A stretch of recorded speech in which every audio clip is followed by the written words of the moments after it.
for the thousands in attendance and the millions watching around the world. Ladies and gentlemen, let's get ready to rumble!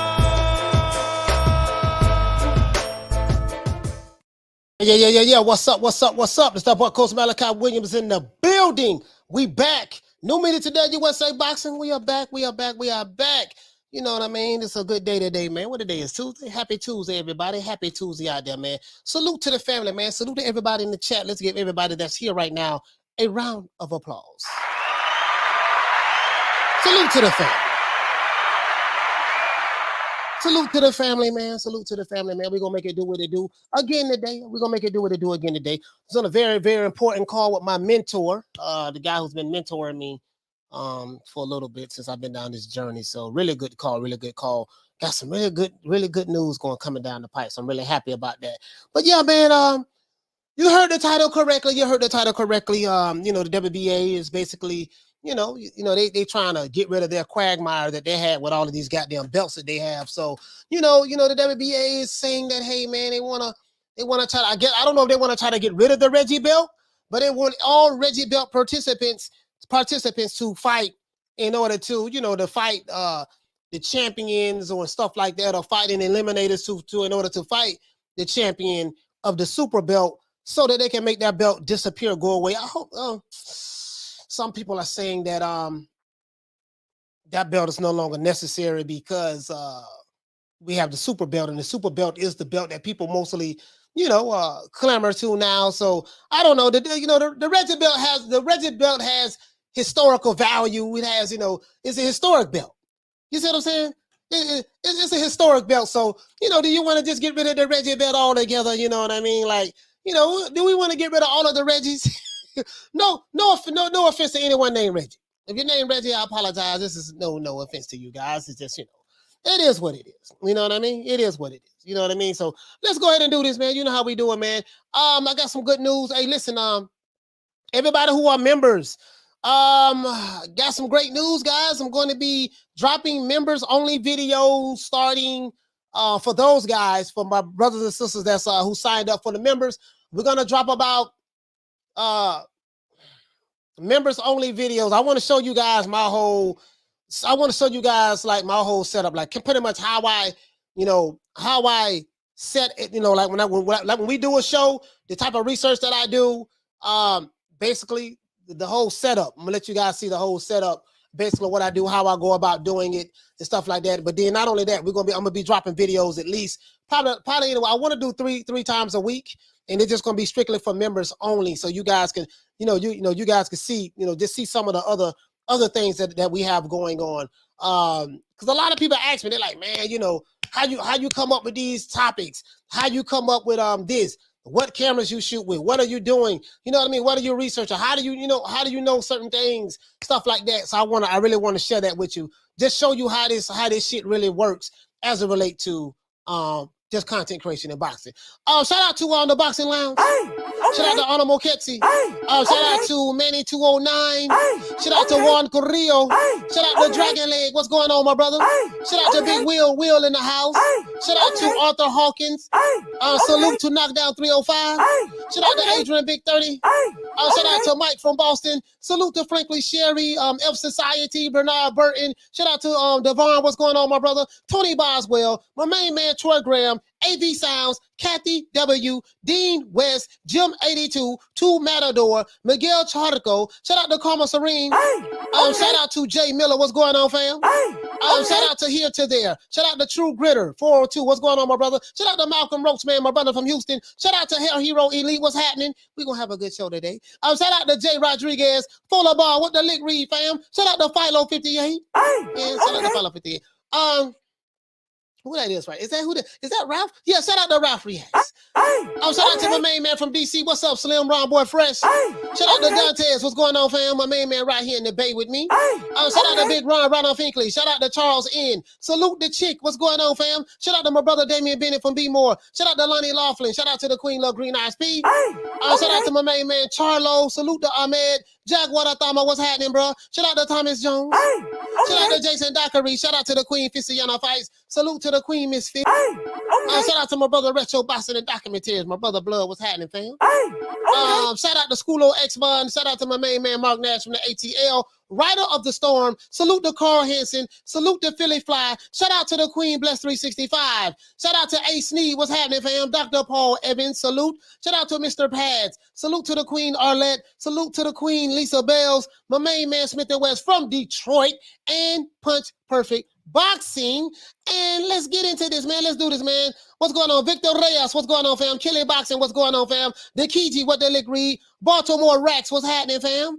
Let's see, man. Jesse, what's going on? Wars, what's going on? Drumming for Life, what's happening? Jeff Luciano, what the lick read. I think we got Lonnie Laughlin in that building. Chin Smoke, and let's get into this. Jess 347, what's happening? Let's get into this, guys. Let's get into it. You guys know me, man. I'm like, man, you know what, man? This is, as you guys know, man, Gervonta Davis. I got the receipts. I'm gonna show this to you guys. As a matter of fact, let me close this. Let me close this right quick. I was on a Zoom call. Let me close this and open this back up. Where we at? Because it's time to show receipts. It's one thing to say it, but to prove it is a whole nother ball game. It's time to show the receipts. Let's get right here. We're gonna talk along. We go. Man, I'm gonna hurt some feelings today, boy. I am going to hurt some feelings today. I gotta call it the way I see it. The pendulum swings both ways. Okay. The pendulum swings both ways. It does swing both ways. Let's continue now.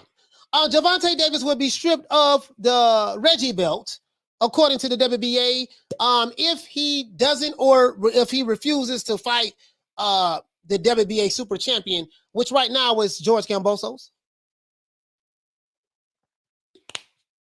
We know that George Kambosos and Devin Haney appears to be on a clash together after, after some powers that be, I don't know who it is, was trying to get Lomachenko to leave his country out of whatever they're going through over there, a war, just to come back to America or to the Australia to have a fight.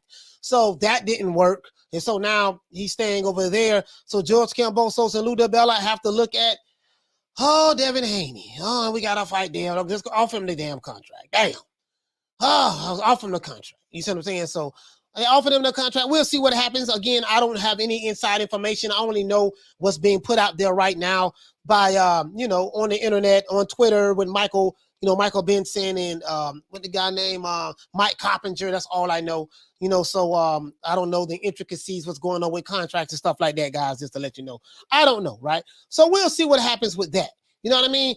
And Jaime Munguia turns down 2 more fights.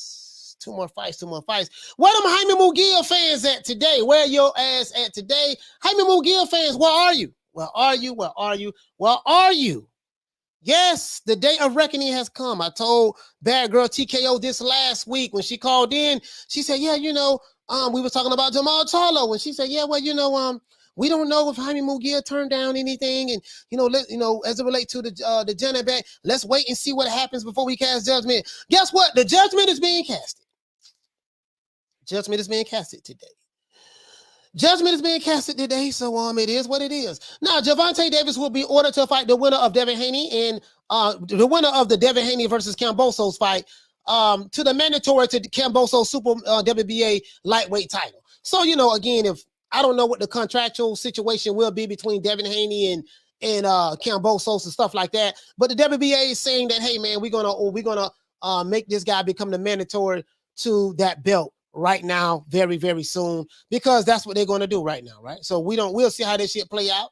And I'll read it to you. I have the receipt right here to my left on the next screen. Now, the president of the WBA, Gilberto Mendoza, he said that Tank will be ordered to agree on a deal with Kambosos Jr. when the WBA's turn comes around. Now, this is assuming that George Kambosos will still have the belt. If he doesn't, or if they're going to do it right now, I don't know. They didn't really clarify, but I think they're going to do it right now or very soon, or however they're going to do it, right? We'll find out, right? Now, what the hell is going on? We'll see exactly what's going on. Somebody's calling in. We are not accepting phone calls right now, so if you're calling in right now, that means you had the number saved. We're not accepting phone calls right now. This ain't the time to call in right now. So now as it relates to Tank Davis, he either fights Kambosos for the super WBA version of the belt, or he refuses to fight. If he refuses to fight, they're going to strip him of the Reggie belt. It's that simple. Now, I am of the belief that Tank will give up the Reggie belt. Why? Because Leonard Ellerbe and Floyd Mayweather will not allow Gervonta Tank Davis to fight any other fighter that's not with Mayweather Promotions or the PBC. How do I know? I have the receipts when Floyd Mayweather said that, right? So we'll see exactly how that plays out, but we know what time it is, so that ain't going to happen. As I said before, how do I know? Because Floyd said it out of his own mouth. That's how I know. Now, let's move on. As it relates to Jaime Munguia, 39-0, 31 knockouts. 39-0, 31 knockouts.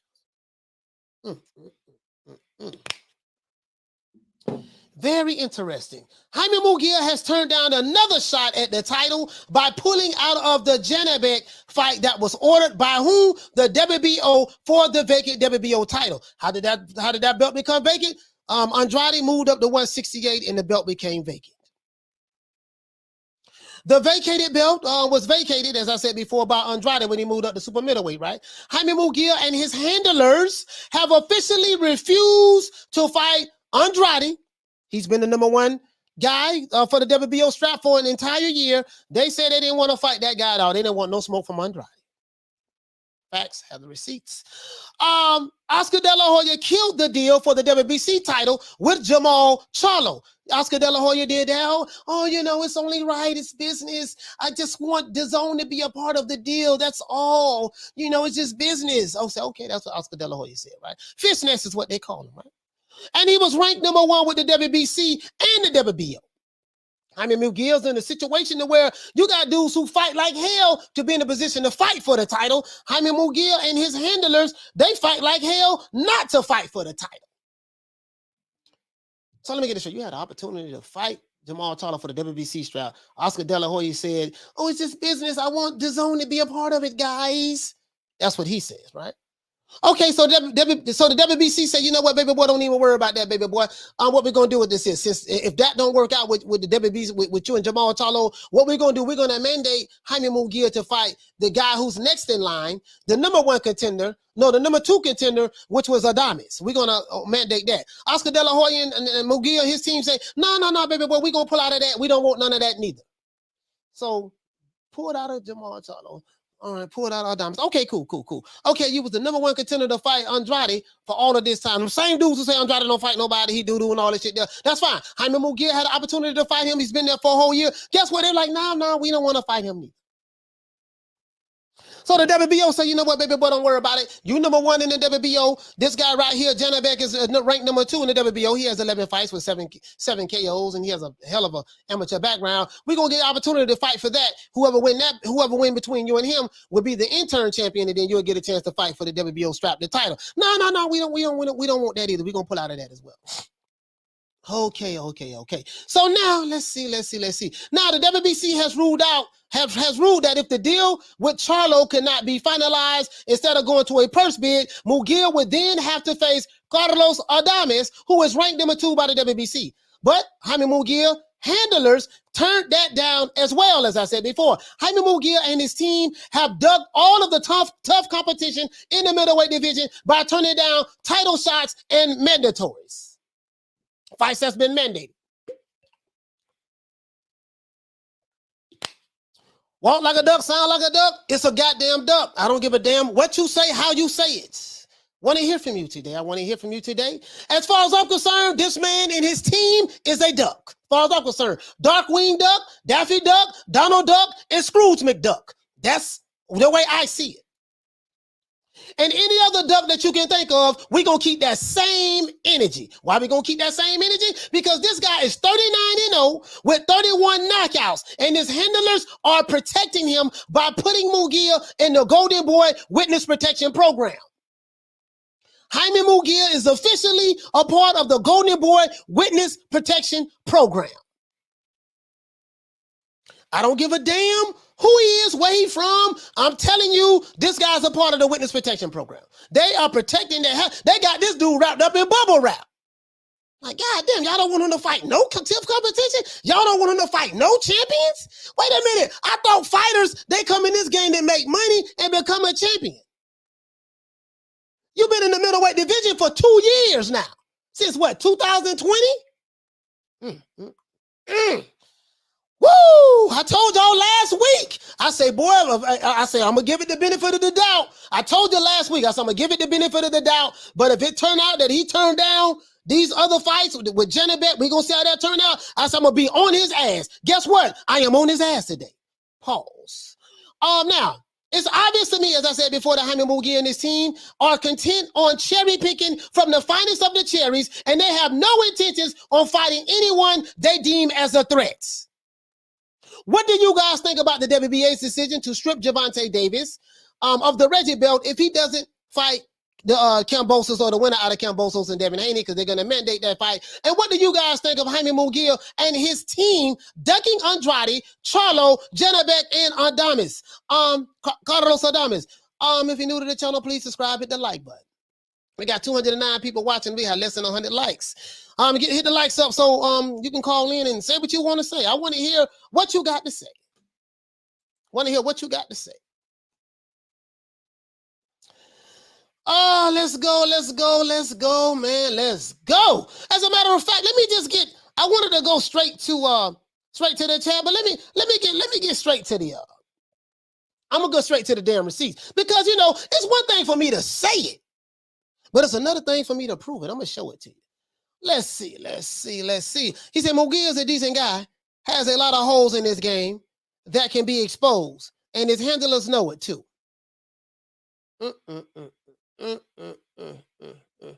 What you say, my brother? He said Zerdo Ramirez is gonna cherry pick to 51-0, 51-0 too. Just watch. John B. Poetic, he said Munguia fights. Munguia only fights cans, coach. What they got to do with in the witness protection? But I'm talking about he got the CIA, the FBI, the Department of Homeland Security, the DOJ. This man has the Navy SEALs. This man got, bro, like this shit. I'm like, we sitting here talking about, okay, you say, well, Tank ain't really fight nobody. You sitting there talking about Tank in bubble wrap. God damn, De La Hoya and them ain't even, at least Tank fought somebody in his, well, you know, Tank did fight a bunch of fight dudes, you know, Reggie belts and stuff like that. But I'm saying at least he did that. But I'm like, they won't even let Jaime Munguia smell a goddamn title in the middleweight division. Like, what is the plan? You got a legendary Eric Morales training you. Like, what the hell the plan is? You got dudes breaking their neck to become champions in boxing, because when you get the belt, you can make more money. This dude and his team is breaking their neck not to become champion in boxing.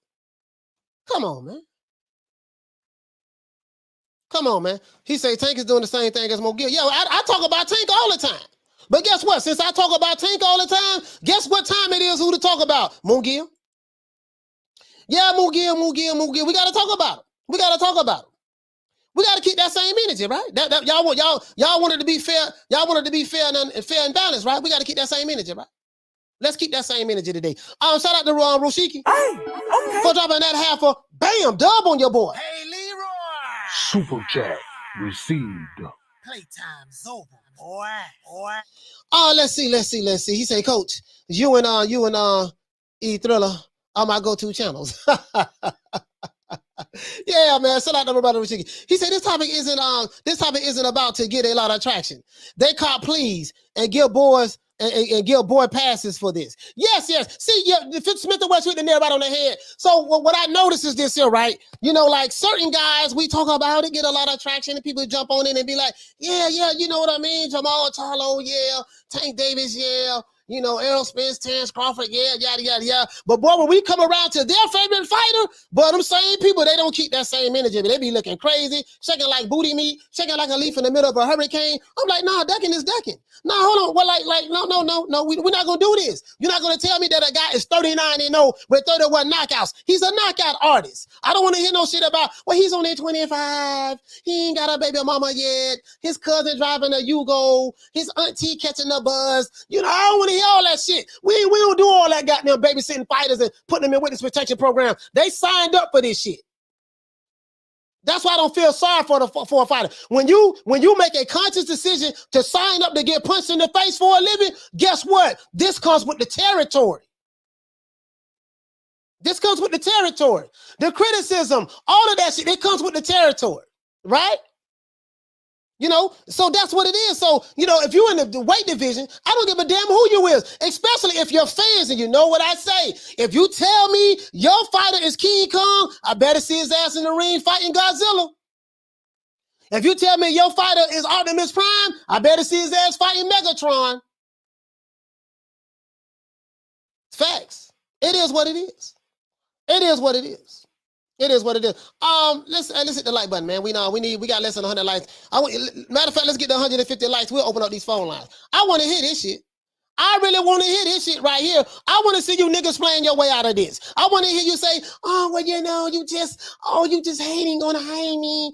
Oh, you hating Mexicans because you're talking about Jaime. And I want to hear this shit today. Oh, I want to hear this shit today. You might want to unsubscribe today. You Jaime Munguia fanboys, you might want to unsubscribe today. Today is your day. I'm not playing with you niggas today. I swear to God, I'm not. Not today. Now, let's see. Now, what do you guys think about, we gonna, as a matter of fact, fuck that. Let me show the receipts. Let me show the receipts. Ain't no need a beating around the bush. Ain't no need of none of that. This is a beautiful article by, I'm gonna read, let me see. Ain't no need to beat around the bush. Let's go ahead and get to this shit right here. Fuck that. Let's gonna beat around the bush. Let's beat around. We're not gonna play no crackhead games today. Not today. Shout out to the Queen Lady Shan. John B. Poetic. We say De La Hoya is the worst promoter in boxing. Bro, like, come on, man. Smith and West, what you say, fam? He say Playboy got 40 fights. 40 fights. Ain't shit you can tell me. Man, let me tell you something. Bro, he need to be screaming at the top of his lungs. Hey, look here, man. Check this out, man. I got 39 fights, dog. You trying to tell me I can't fight? Like, I don't even hear this dude arguing. Like, I've been on all this, like with Telemundo and stuff like that. Just a lot of the mainstream, and just even online, I've been looking like, okay, I don't see this dude pissing a fit. Like Canelo pretty much was like, hey, man, listen, De La Hoya, man, you need to be doing this and that. Like Canelo told De La Hoya, this is what the fuck I want you to do. And if you ain't doing what I want you to do, I'm going to leave your ass. And he left him and did all of this here. Jaime Munguia, you know, it's like he cool with it. He like Jaime Munguia and Tank Davis is pretty much damn near similar as it relates to, hey, man, I'm kind of cool with whatever my promotional company tell me to do, whatever direction they want me to go, I just go that direction and just roll with it. So that lets me know that these two guys are complacent. They cool with it. Same as Jamal Charlo and stuff like that. They're cool with their trajectory. They don't have a problem with it. Now, but my thing is this here. When you go to telling me these fighters, don't tell me nothing about this nigga some kind of killer no more. Don't tell me he's the next thing. He's the next Golden Boy. He's the next Canelo. I don't want to hear that shit. He's a cherry picker. This man is fighting. He ain't fighting no goddamn body. He's turning down fights to fight for titles, whether he did it or Oscar De La Hoya or his team is doing it. It is what it is. This man ducking title fights. Like, I never, like, what fighter duck title fights? Dude, you turned down the Oscar De La Hoya, turned down the pretty much killed your chance. And listen, to be fair, Jaime Munguia did agree to the terms to fight Jamal Charlo. He did agree, so I'm not putting that on Jaime Munguia. You see what I'm saying? But the fact of the matter is this: his team doesn't have faith in him. So his team must know something that we don't know. They must know that, you know what? Yeah, he got 39 wins with 31 knockouts, but he really ain't no hell of a fighter like that. He got a padded record, and we've been handling him with kid gloves. So his team knows this. His team knows this. You notice when Canelo was younger, 20-something years old, he fought Floyd Mayweather. And as a matter of fact, let me see something. Hell, when Oscar De La Hoya was young, Oscar De La Hoya was fighting killers. Say what you want to say about Fishnets, but Fishnets was fighting killers.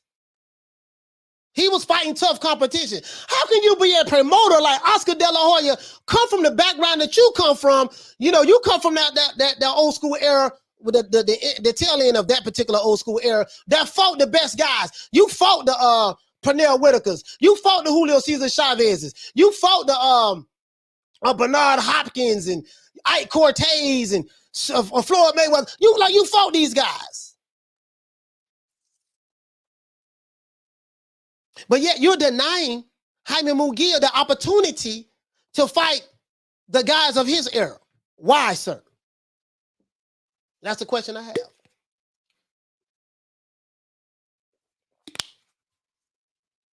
Motherfucker don't get no pass with me, boy. Cause I ain't got no roof, boy. I ain't bushing. Let's see. Let's go over here. Let's go over here. Let's see. Hold on, guys. Let me pull this up. Let me pull this up. Let me pull this up. Pull this up. Pull this up. All right, let's see. Gervonta Davis will be stripped of the WBA title unless he agrees to the unification, right? So this is the old picture of Floyd and Gervonta Davis. Now, it did say, now it's breaking it down. It's saying that Gervonta Davis will soon have to have a decision to make regarding keeping a hold of the WBA secondary lightweight title, which we call the Reggie belt, right? Now, as they intend to, when they say they're talking about the WBA, right? As they intend to unify all respective divisions to one champion, which is good. I want to see that. The one champion, that'll be beautiful, right? The WBA will order a Gervonta Davis versus George Kambosos Jr. unification of the straps this year. Well, you know, the thing is, if George Kambosos is going to fight Devin Haney, let's say that fight go through. If he's going to fight Devin Haney, if he loses that fight, then he's not going to fight George Kambosos. He's probably going to fight the winner of that fight, which will probably be Devin Haney if he wins. If George Kambosos wins, then of course they can mandate that. But we'll see how it play out. We'll see how it play out. But let's continue though. Let's continue. Now the scenario comes after. About after Davis was informed to choose which division that he wanted to compete in, having held a WBA secondary belts at 135 and 140. Davis chose the 135 strap. Gervonta Davis told the WBA that he will only keep the lightweight title. This is what President Gilberto Mendoza said, right? Now, that's what he said. Now, this is the decision. He said, now Tank will get ordered to agree on a deal with George Kambosos when the WBA's turn comes around. Now, I already told you guys that irregardless of what the WBA does, what I believe is going to happen, right? Now, he either fights Kambosos for the super version or refuses and gets stripped. It's that simple. This is what they said, right? This is what the president of the WBA said. So we'll see how that play out. We'll see how that play out. Me personally, I think that Leonard Ellerbe and Floyd Mayweather, you know, they're not going to be in a situation where they're going to be dictated what to do. And, you know, Floyd was known for dropping the belt. Floyd will win a belt, and he'll drop it in a minute because he always felt like he was bigger than the belt. And he was right. Floyd was bigger than the belt. He was right about that. So that's what I see them doing. And I'm going to tell you why, because Floyd Mayweather did tell us at the Mario Barrios, after the Mario Barrios versus Tank Davis post-fight, he said that we don't believe in making another promoter rich, stuff like that. That's what he said, right? He said, we have a whole bunch of fighters that Tank Davis can fight. I don't believe in making another promoter rich. We have a plethora of fighters over here with Mayweather Promotions in the PBC that Tank Davis can fight. You know what I mean? That's what he said. We believe in keeping everything in-house. Leonard Ellerbe said we're self-contained. So we know what that means, right? We know what that means. And that's what it's going to be. That's what it's going to be. So that's what I believe, right? That ain't going to happen. That ain't going to happen. But we'll see what happens, though. If we'll, you know, I think when that time comes, they're just going to drop the belt. Because they're just going to drop the belt. Now, let's go over here. Steve Kim wrote a beautiful article. I got the link in the description below. Oh, Steve Kim. Oh, man. Steve Kim wrote a damn good article right here. I just want to read part of it. Let me see. Let's go right here, guys. Let's go right here. I want you to read. I want you to see this shit, right? This is on the snack. Steve Kim wrote this article. It's pretty good. Golden Boy Promotions. They just did a show this past weekend at the Gallon Center. They had another great, the Zone fight card featuring Ryan Garcia. They got one coming up April the 9th, right? Now it says right here, Munguia, who is 25 years old, is an improving fighter under the guidance of Eric Morales. He's come a long ways since 2019 struggles versus Dennis Hogan. Dennis Hogan, I think that's who Jamal Charlo fought, right? I think he went 12 rounds with the dude or something like that. Oh, he stopped him in the 7th round, which was 6 fights ago. His most recent outings gave evidence that Golden Boy Promotions and Xander Promotions could take the training wheels off of him. Oh, that's interesting words. Take the training wheels off of Jaime Munguia, right? He said currently he is ranked 4th by Ring Magazine at 160 pounds. So he's ranked number 4th by Ring Magazine. I think De La Hoya owned this magazine. Now keep this in mind. For the better part of a year, he was rated number 1 by both the WBC and the WBO. After Demetrius Andrade made the decision to move up to 168 pounds, there was an order by the WBO for him to face their second-rated contender, Zhanibek, I don't know how to pronounce his last name, for the vacant title. But this fight was deemed this fight was deemed a bit too risky and difficult for Munguia's handlers. And their focus shifted to a more lucrative bout with Jamal Charlo. So according to this article what Steve Kim is saying, he's saying that, hey, Oscar De La Hoya and Eric Morales and his team decided, hey, man, that Zhanibek fight, that's going to be a little bit too tough. You know what I mean? And it's going to be a little bit too tough. You know what I mean? So what we're going to do, we're just going to move in a different directions and just go over here to Jamal Charlo. Right? So they figured that it'll be they want to shift and go to a more lucrative bout with Jamal Charlo. Why? Because he struggled, they say he struggled a bit versus Juan Montiel. You see what I'm saying? Who was stopped in 2 rounds by Jaime Munguia as a young welterweight in 2017, right? June of 2017. Now, both options were difficult, but the Charlo assignment paid more money. Remember, boxing is a game of risk and reward. But there was one problem. The WBC ruled that if a deal with Charlo could not be finalized, instead of going to a purse bid, Munguia would then have to face Carlos Adames. Well, a few days after Carlos Charlo Munguia fell apart, Munguia's side, what did they do? They declined the Adames assignment. Munguia is giving the new meaning to elimination bouts as he keeps getting pulled out of these bouts. It's not clear what direction they will go in. As for Charlo, he will face the weathered Macy Sulecki. We know who Sulecki is. Oh, boy, they keep pulling this dude out of fights. Oh, how many likes we got right here, man? How many likes we got right here? We got over 300 people in here, man. We need to get the likes up. I want to open up these phone lines. I want to hear from these Jaime Munguia fanboys. I really want to hear from you. Lord have mercy, I want to hear from you today. I cannot wait to talk to you today. Let's continue. Let's go right here. Let me see. I don't know. Let's see. Let's make sure. I wanted to go here. This came out March 11th. This is March 11th. Okay, I didn't even know this. March 11th. Let's read this one here. Let's read this article right here. Let's see. This article says, all right. It says March 11th, said Munguia camp rejects Zhanibek bout. This was March 11th, okay, 2022. It said the WBO Championship Committee has ordered negotiations between the camps of Zhanibek and Danny Dignam for the WBO interim middleweight title. On February the 22nd, the WBO had issued a notice letter ordering Team Jaime Munguia and Team Zhanibek to commence negotiations. The parties were granted 10 days to reach an agreement. Due to the Team Munguia's refusal and lack of interest to fight Zhanibek, the committee has moved on to Danny Dignam. The parties herein have 10 days to reach an agreement. If an accord is not reached within the time frame, a purse bid will be ordered with a minimum acceptable bid of $200,000.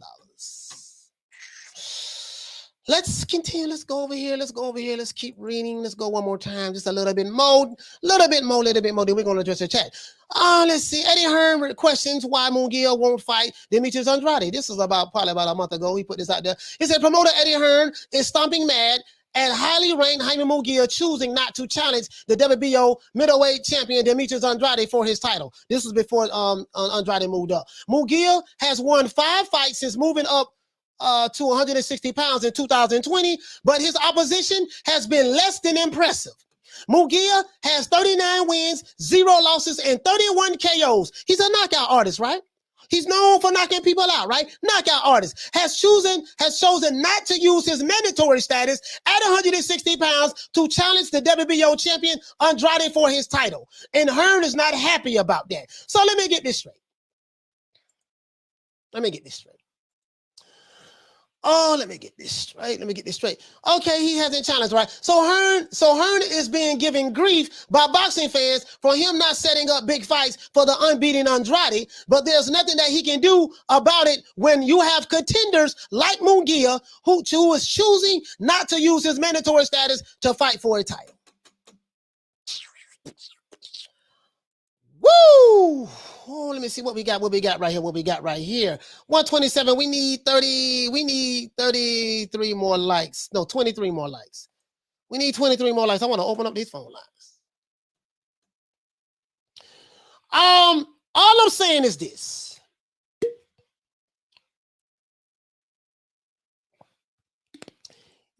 Explain to me, how does a fighter with 39 wins, 31 KOs, #1 in the WBC and the WBO is in a position to fight for titles and he pulls out of the fights?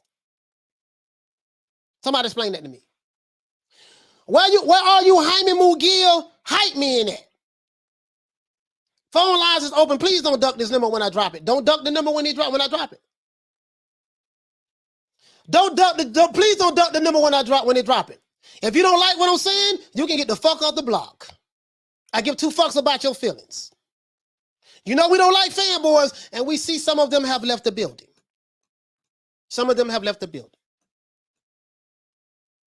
We don't like fanboys over here. We don't like them at all. Can't stand them. Don't like them at all. Explain that shit to me, please. Somebody explain it to me. Shout out to Boxing Lounge. Hey, okay. For dropping them 5 pounds on your boy. Hey, Leroy. Super chat received. Playtime's over, boy. He said, let's go, champ. True. Baltimore Racks, he said they can't be explained because they make no sense, bro. It doesn't make any sense.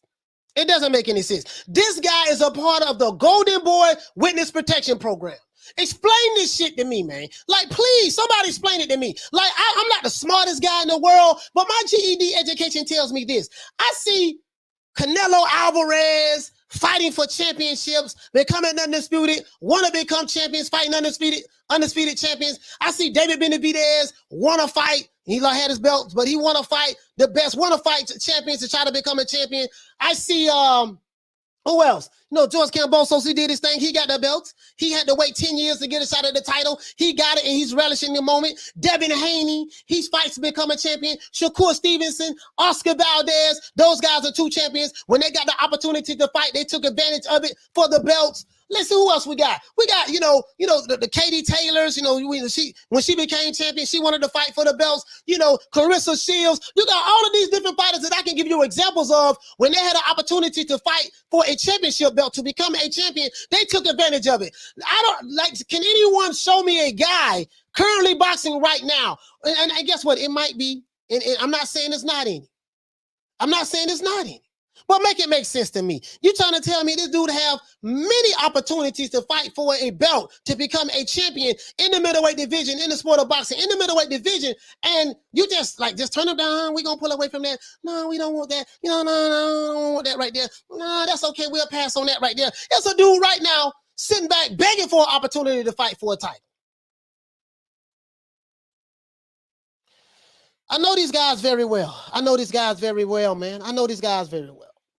The Martin 9400, he said, I'm trying to make sense of this. I think Golden Boy is afraid Munguia is going to try to pull a Canelo and leave the fold. So they want to lock him up. But this is the thing, though, right? Check this out. Phone lines ain't open. We need 150 likes. Phone lines ain't open, so whoever calling in, phone will not be answered. We need to get the likes up. We need 150 likes. We don't answer the phone. Somebody explain this shit to me. And this is the thing, though, my brother. I see what you're saying about they're trying to lock him up. Listen, let's say Jaime Munguia wants to fight for the titles because he agreed to the terms to fight Jamal Charlo. We according to what the sources said, he agreed to the terms. So let's say that Jaime Munguia wanted to fight for the title. Guess what? His team is stopping him from fighting not only to see how good he is as a young prospect, but his team is stopping him from becoming a champion. Like, what's the plan? What's the plan? What we gonna do? We gonna find what? Tell me what the plan is. Tell me what the plan is. Is this the plan right here? Is this? Hold on. What's the plan? What's the plan? Is this the plan right here?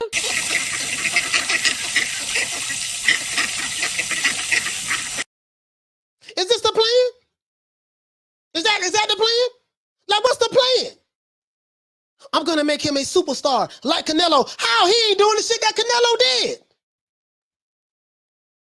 Oscar De La Hoya, you and Eric Morales, I don't know what the hell y'all doing. Or his other promotional company. This guy has 30, this guy don't have damn near 40 fights, and you got him in bubble wrap?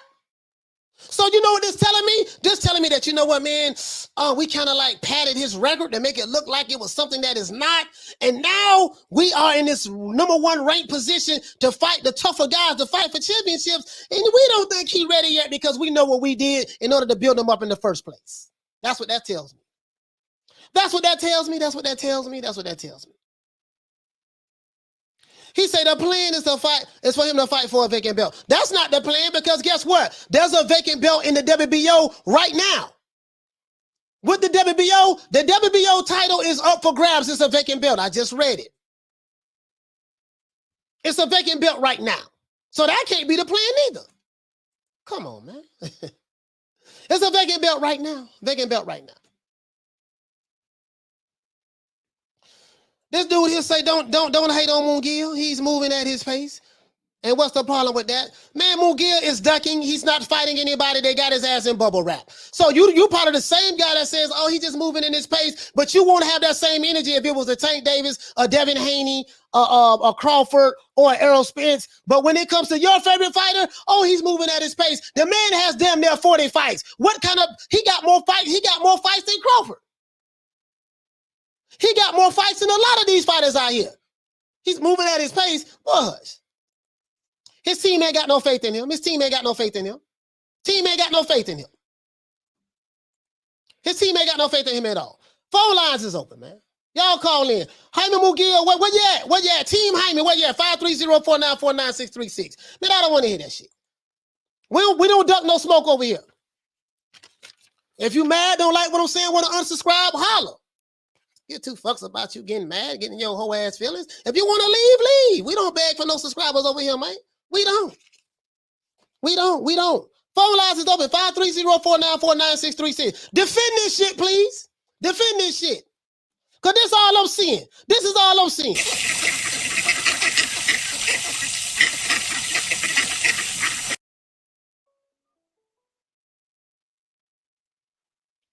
Caller, what's your name? Where you calling from? Smoke, Oakland, California. Smoke, what the lick read? Smoke, talk to me. Good, what's up, man? Yeah, I know the people will be calling in. So I just wanted to say that Oscar De La Hoya, his stable is trash. I mean, it's pretty bad right now. It's in shambles. Mm-hmm. You know, Canelo was a lot of his revenue, and right now he's got like 3 guys: Ryan Garcia. He's got Virgil Ortiz, and he's got Munguia. They're all young. None of them have belts. It seems to me like this guy is protecting his assets so he can keep his own contract. That's what it seems like to me. He's going to keep filling these guys up until he figures out all the holes and, you know, play us for chumps the entire way, like while it happens. That's what I see. I don't think he has he just doesn't have the room to sacrifice these guys at all. Smoke, I hear what you're saying, my brother. No, I'm not disagreeing with anything what you're saying. But I'm like, it doesn't make sense to me. This guy has 39 fights, Smoke. He has 31 knockouts. He's a knockout artist, according to what they say. He's the next Canelo, the next guy. He's like, dude, like I'm Smoke. Now, you've been watching boxing for a while. Fighters fight to make money to take care of their families, right? And they want to become a champion in their sport. Do you agree with that, or you don't agree with that? Yeah, I'd say beyond that, I think they're trying to get into the Hall of Fame and trying to get rich. They're trying to make a fortune and get in the Hall of Fame. Bro, that's the dream, right? I don't get it. I don't get the angle here. Like, how you just turning down these opportunities to fight for a title? You got fighters who will never get an opportunity to fight for a title. That are boxers. Well, I mean, if you look at Canelo, right? My man's at like, what is he, like 54, 55 fights? Like his first 40, 50 fights, you don't know who these dudes are. I think, like, you know, I mean, look at Julio Cesar Chavez. They're one of the greatest that ever did it. His first like 60 fights, you don't know who the hell these people are. I mean, like the way guys develop is the way that guys develop. I think that Munguia would like to fight guys, right? Like I don't think it's Munguia doing the thing, but maybe it is Munguia. I don't know. All I'm saying is, like as a fight fan, of course I'm not like checking for the next Munguia fight. As a business person, I understand exactly what Oscar's dilemma is. He's got the dilemma of he really doesn't have the inventory to make fights outside. Like he's in stable building mode. He has to build these guys into names and figure out how to fix his book. Like because Golden Boy right now just don't have they don't have it. They don't have they don't have the premier talent isn't ready for prime time. Okay. Hey Smoke, man, thank you so much, my brother, man. Yeah. Hey Smoke, thank you so much, man. I really appreciate you breaking that down for me. Shout out to Smoke, man. Shout out to my brother Smoke calling from Oakland, California. Phone lines is open, man. If you call in, I'm on the line. I'm not gonna hang up on the person who I'm speaking with. Phone lines is open, man. Please call. Somebody called in from Mexico. Please call back. Call back, please. I want to hear from you. I want to hear from you. I want to hear from you. I want to hear from you. I want to hear from you. Please call in. Call in. Smoke say he want to build his name. His name, I mean, the man's name ain't gonna get no more built than that. He's 51. I mean, he's 39-0. Shit, 31 knockouts. You know how I can market that? Caller, what's your name? Where you calling from? Your phone is very. I can't even hear you, fam. The phone is very breaking up. What is your name? Where you calling from? LG from Cali. Where you calling from again? Just tell me where you calling from. LG. Cali. I can't hear you, fam. Hey man, you gotta call back, brother. You gotta call back. Your phone is don't sound good. Yeah, your phone don't sound good, man. Call back, man. Your phone don't sound good at all, bro. It's breaking up. I hope y'all ain't call. Please don't call on no Obama phone either. If you call here, please do not call on the Obama phone. Please don't send that shit back. Send that shit back to Obama and them, man. Say, look at man, this phone ragged as hell. Don't call here on the Obama phone, man. Have some good goddamn mom. Don't call on no Obama phone, man. Unknown call. Let's see what's up. Let's see what's up. Yeah, we're gonna keep that same energy, man. Hold on. The hell? Hold on, guys. Caller, what's your name? Where you calling from? This is Eddie from Azle, Texas. Eddie from Texas. Talk to me, fam. What you want to talk about? Hey, Coach. How you doing today, sir? I'm doing fine. I just want to chime in. What you guys talking about, bro? I don't understand these promoters that are ex-boxers and, you know, Hall of Fame boxers at that. Mm-hmm. The way they're handling the promotion is just whack, bro. You know, it's sink or swim, man. Get in there and see what you can do. You know, like we don't care if you guys lose or what. We just want to see a good fight, get them up. You know what I mean? I just don't understand why they're playing around, man. Where they know exactly how it's supposed to go. You know.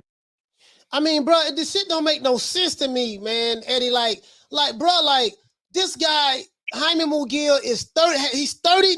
Bro, like, make this shit make sense to me. He's 39-0 with 31 knockouts. If that's not ready, what is ready? Exactly, man. Exactly. It's like, dude, fucking feed him in that motherfucker, man. Sink or swim. That's all. You know what I mean? If you ain't gonna make it, you ain't gonna make it. If you are, shit, cool. But I thought. You know, they know how the program is, man. Yeah, man, Oscar De La Hoya dropping the ball, man. He need to start sniffing that coke, man, and let that boy go, man. Let that boy go, man, and let him fight, you know? Man. Yeah, that shit pissing me off. For real, man. And not only that, but these boxers too, man, they need to fucking jump on the promoters because they work for the boxers, you know what I'm saying? They need to be like, hey, man, give me these fucking fights, this bullshit, you know? Because they're wasting their time, man. Mm-hmm. And it's bullshit, you know, for us boxing fans, you know what I mean? Bro, I'm like, yeah, hey, man, hey, Eddie, shout out to you, fam. Let me give you a round of applause, bro. Yes, Thank sir. You, sir. Yes, sir. Salute to you, fam. Bro, listen. Bro, like, I just, like, okay, what's the option then? Okay, what's the next option? What you gonna fight? You gonna fight with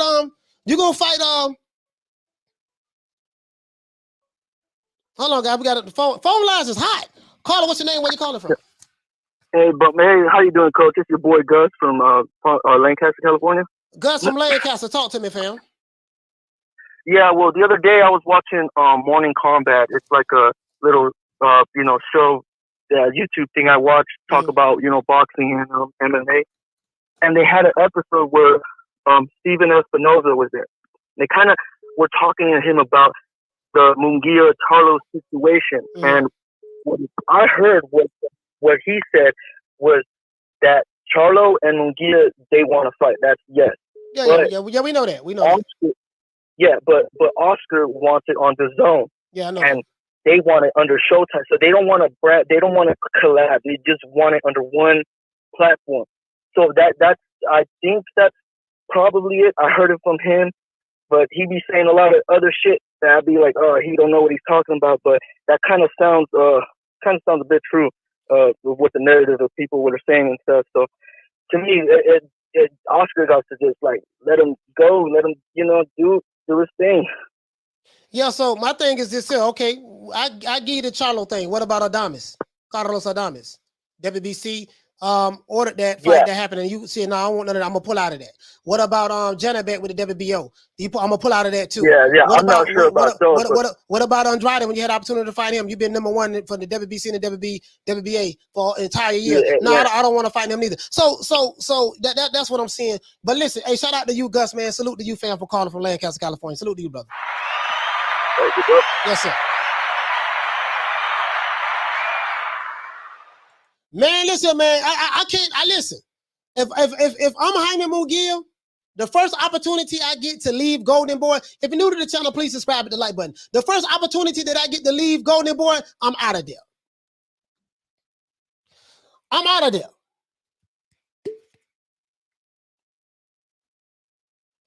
I don't know what they're paying him. I don't know what they're telling him. I don't know what they're paying him. I don't know what they're telling him. But if I'm Jaime Munguia, I'm just saying me, unless he's content. And it's a possibility he might be content.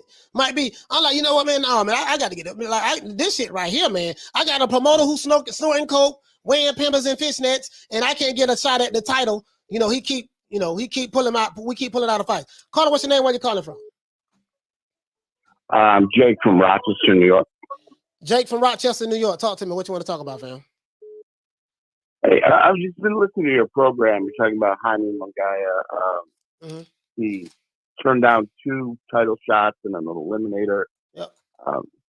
It got me to think, like, across the board. You got, like, the WBC with their franchise belt, the WBA with the Reggie belt. Do you think that the prestige of winning a world title has been diminished? I mean, to be honest with you, man, like this shit is so subjective to the individual because depending on which fighter you mean diminish amongst the fighters? Yeah. No, I don't think it diminished because you got young fighters, you got Oscar Valdez, shit, it hasn't diminished with him.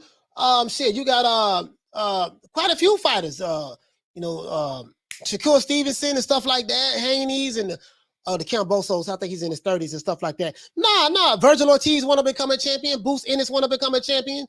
A lot of fighters, Zerdo want to become a champion. So I don't think that, it has diminished. I just think that, man, with the fighters, I don't think it diminished with the fighters, but maybe like the promoters, like I'm questioning what the hell is going on with Golden Boy. Because this is how I see it. This is how I see it, Jake. When we talk about certain fighters, and he's turning down this opportunity for this and this and that and yada, yada, yada, yada, yada, we can all say, you know what, man, this is the way we see it. But as it relates to other fighters who are on the protection list, you know what I mean? It's like, man, you got these promoters like, I'm going to protect this guy. I want to make sure that he don't get the tough fights. And they do this shit at the PBC too. They doing it with Golden Boy. Now, you know how I feel about Barbarian. I ain't crazy about Barbarian. But with Top Rank, I will say this. They let they fighters fight. It ain't no protecting. Like, no, you finna fight this guy. Win, sink or swim. So I don't know what the hell they got going on, bro. I don't think it diminished amongst the fighters. I think young fighters do want to become champions, but I think this Jaime Munguia's team, for some reason, they ain't got no faith in him like that. They must know something that we don't know about the kid. Maybe the kid ain't what they say he is. Maybe that's it. So that's how I see it. Maybe they know something we don't know. I don't know what it is. I haven't talked to Oscar, so I don't know. But maybe that's it. Maybe they know something that we don't know. But shout out to you, fam. I think go ahead. I think with Top Rank, with what you were talking about, I think some of that. I mean, they have a long track record of doing that. I understand, but they have a strong business relationship with Jay Prince. And Jay Prince has a track record of pushing his fighters and putting them in tough fights.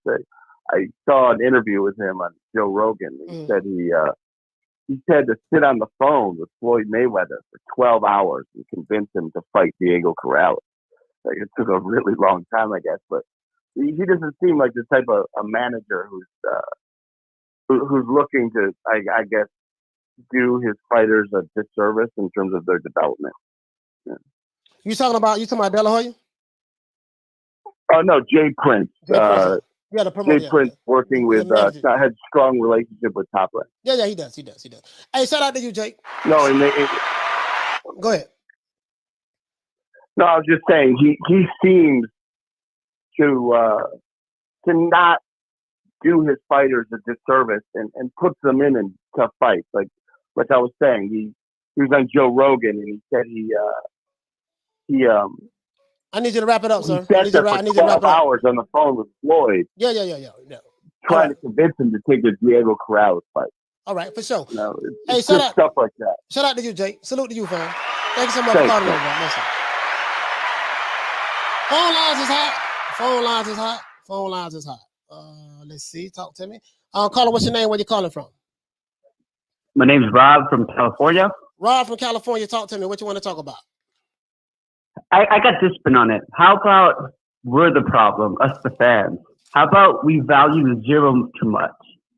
Like, how much is that zero worth? Because once you lose that zero, I think we tune out sometimes. Like, we like the hype. So when you got two undefeated fighters and you got two, you got that zero, one's gonna go. That just makes it that much more valuable. And I think everybody knows that, and nobody wants to lose that. And I think Mayweather kind of taught us that ability to be afraid to lose zero. You know what I mean? I don't. You know what? I won't even say it's Mayweather as it relates to the fighters, but apparently as it relates to the promotional companies, these promotional companies seem like that they want to protect certain fighters zero. So to speak. So hey, we're gonna make sure that we continue to. I get it. You have matchmaking, and the matchmaker's job is to put the fighter. I think a lot of the matchmakers, they work for the promoter, so their job is to, hey man, let's put our fighter with a guy where he's more favorable to beat.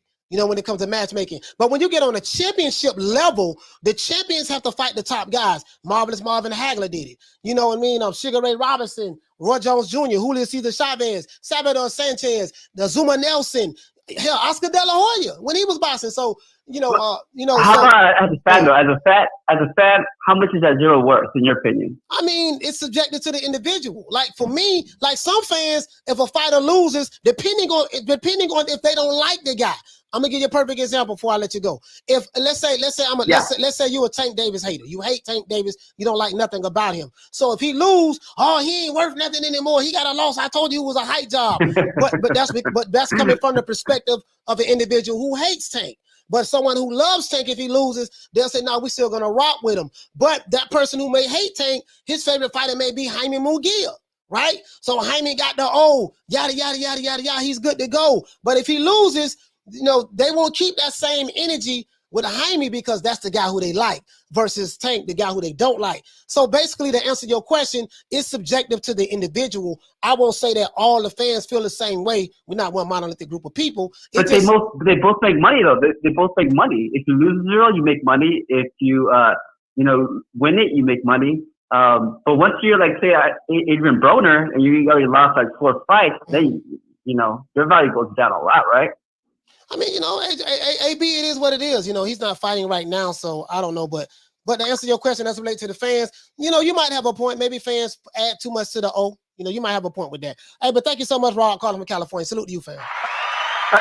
Yes, sir. Salute the rock. Shout out to Jimmy John. Hey, okay. For dropping that quarter of a bam dub on your boy. Hey, Leroy. Super chat received. Playtime's over, boy. If you're new to the channel, please subscribe, hit the like button. We got less than 200 likes in here. We got to get the likes up over 200. He said, do you think transgender women should be allowed to box biological women?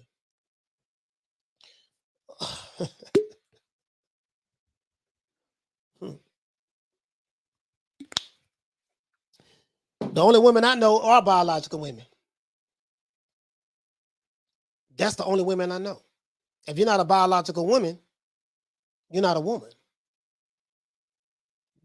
So to answer your question, my brother, no. Because the only women I know are biological. All of this other shit that's going on in society, you know what I mean? But the answer to that, my brother, is no. Answer to that is no. He said trick question, Cole. It's really not a trick question. It's like, no. What would you biologically born as? That's my take on it. Phone lines is open 530-494-9636. Joe Snuff, he said, Coach, Munguia from Tijuana, he grew up around cartels. He ain't ducking no one. This is all Oscar. Yeah, his team ain't got no faith in him. His team ain't got no faith in him. And there's a reason why they ain't got no faith in him. Caller, what's your name? Where you calling from? That's Steve from San Diego. I can barely hear you. Fam, you sound far and distant. My bad, man. I had it here on the Bluetooth. I'm actually working when I'm listening to the show. Okay. What's your name, my brother?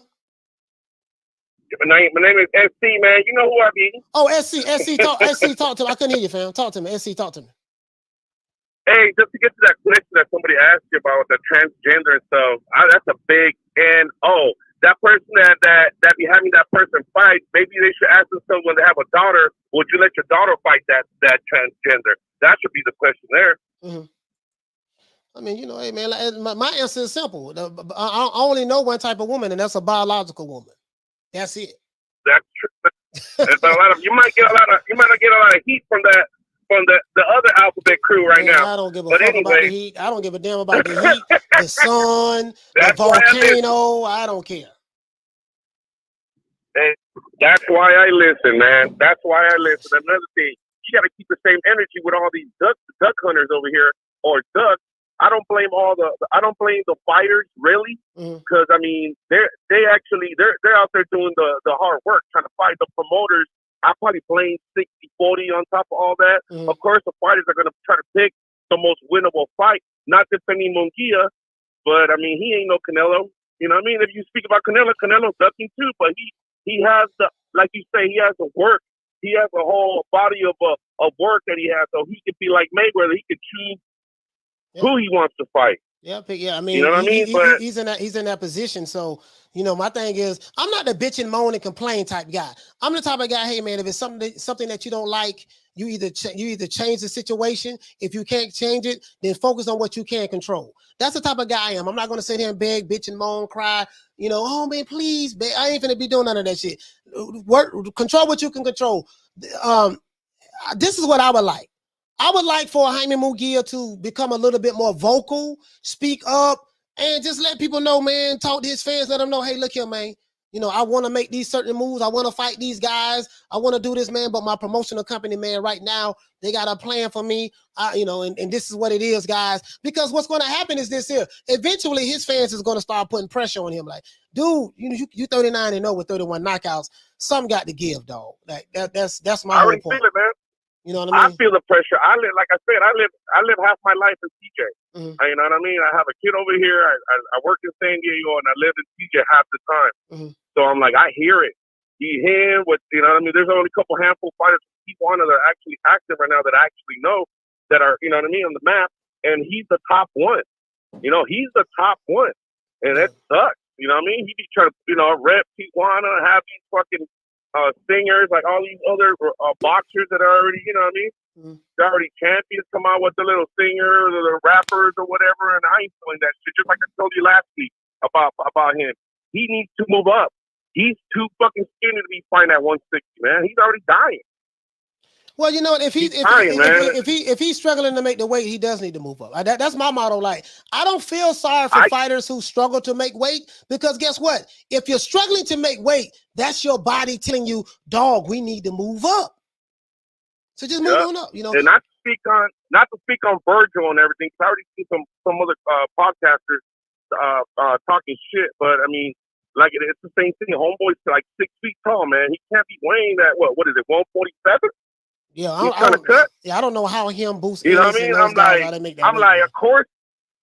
You know, they say he has an infection in the kidneys and all that stuff. I think it was probably too much of you know, weight loss, my opinion. Yeah, but I mean, you know, no pain, no gain. No pain, no gain. Yeah, for sure, you know man. I mean? SC, shout out to you, fam, man. Thank you so much for calling in, my brother. All right, man. You have a great one. Yes, Salute sir. to everybody in the chat. Yes, sir. Yes, sir. SC from San Diego. Appreciate that, fam. He said, well, what time of year? What you say, my brother? He said, Jaime Munguia is almost like Deontay Wilder 2.0. Do you guys remember when Shelly Finkel said, his manager said, Deontay Wilder is a baby champion. He's not ready for AJ or Dillian White. I don't know about the AJ and Dillian White part. I think I remember him saying something of the sort that he's not ready for what the dude named Vladimir Klitschko. I don't know about the AJ or Dillian White part. I'm not saying you're not right, but I don't remember that. I do remember what he said about Vladimir Klitschko, though. I do remember that. You know what I mean? Yeah, just if Jaime Munguia is struggling to make the weight, he should move up, in my opinion. He said, why do you disrespect De La Hoya? What did he do to you? Okay, well, yeah, I don't know who you're talking to, Tristan, but I'm not disrespecting Della. As a matter of fact, hold on, let me. Hold on, Tristan, hold on. You said we disrespecting De La Hoya. I don't. Hold on, my brother. Hold on. You said, okay, wait a minute. I don't know what you mean by disrespecting De La Hoya. Like, what do you mean by that? I don't want to assume anything. What do you mean by that? What do you mean by that? You mean me stating facts? Is stating facts is disrespect? Is stating facts disrespect? I'm asking. Pulling up a receipt right here. I want to make sure that you know. When you say why I'm disrespecting De La Hoya, what do you mean by that? What do you mean by that, sir? Just trying to figure it out. What do you mean by that? Can you please explain it to me? What do you mean by that? Our phone lines is open, man. On 530-494-9636. When you say why am I disrespecting De La Hoya, what do you mean by that? He said apparently you disrespected Oscar by calling him a cokehead. I also called him fishnets as well, but it's a known fact that he does drugs. He says that. You know what I mean? And it's a known fact that he's a cross-dresser. So if I'm stating the facts, am I disrespecting him by doing this? This is facts. This is De La Hoya wearing fishnets. This is that disrespect? Is that what you're talking about? You know, I'm just saying. I'm just saying. No, that's the truth. So you know, if the truth is considered disrespect, then hey, man, it is what it is, man. Let's see, man. Yeah, but anyways, man, as I said before, Jaime Munguia, phone lines is up at 530-494-9636, and let's get those likes up. We got them up to 200. We need to keep going. Let's keep going on the likes, man. Let's keep going on the lights. It is what it is, man. Call in, man. I got the dude kept calling from Mexico, but his phone is the connection is terrible. The connection is terrible. Like, you know, as a matter of fact, he said disrespecting Oscar. Okay, well, shit.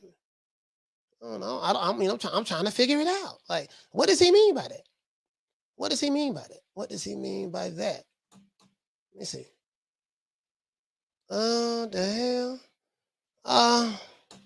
What do you mean? What do you mean?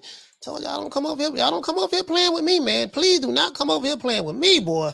Why I keep some shit in the cut on your ass, boy. Shit, I'm telling you, boy. Like, you come over here with that, you know, we don't do no D-ride for no promoters. We don't do no D-ride for no promoters. This is what you're talking about? Is that disrespect? I didn't put the fishnets on them. Is that what you're talking about, sir? You can call in 530-494-9636. Let me know how much I'm disrespecting Oscar De La Hoya. You can call in anytime, okay? Okay? So, and I think that's the problem.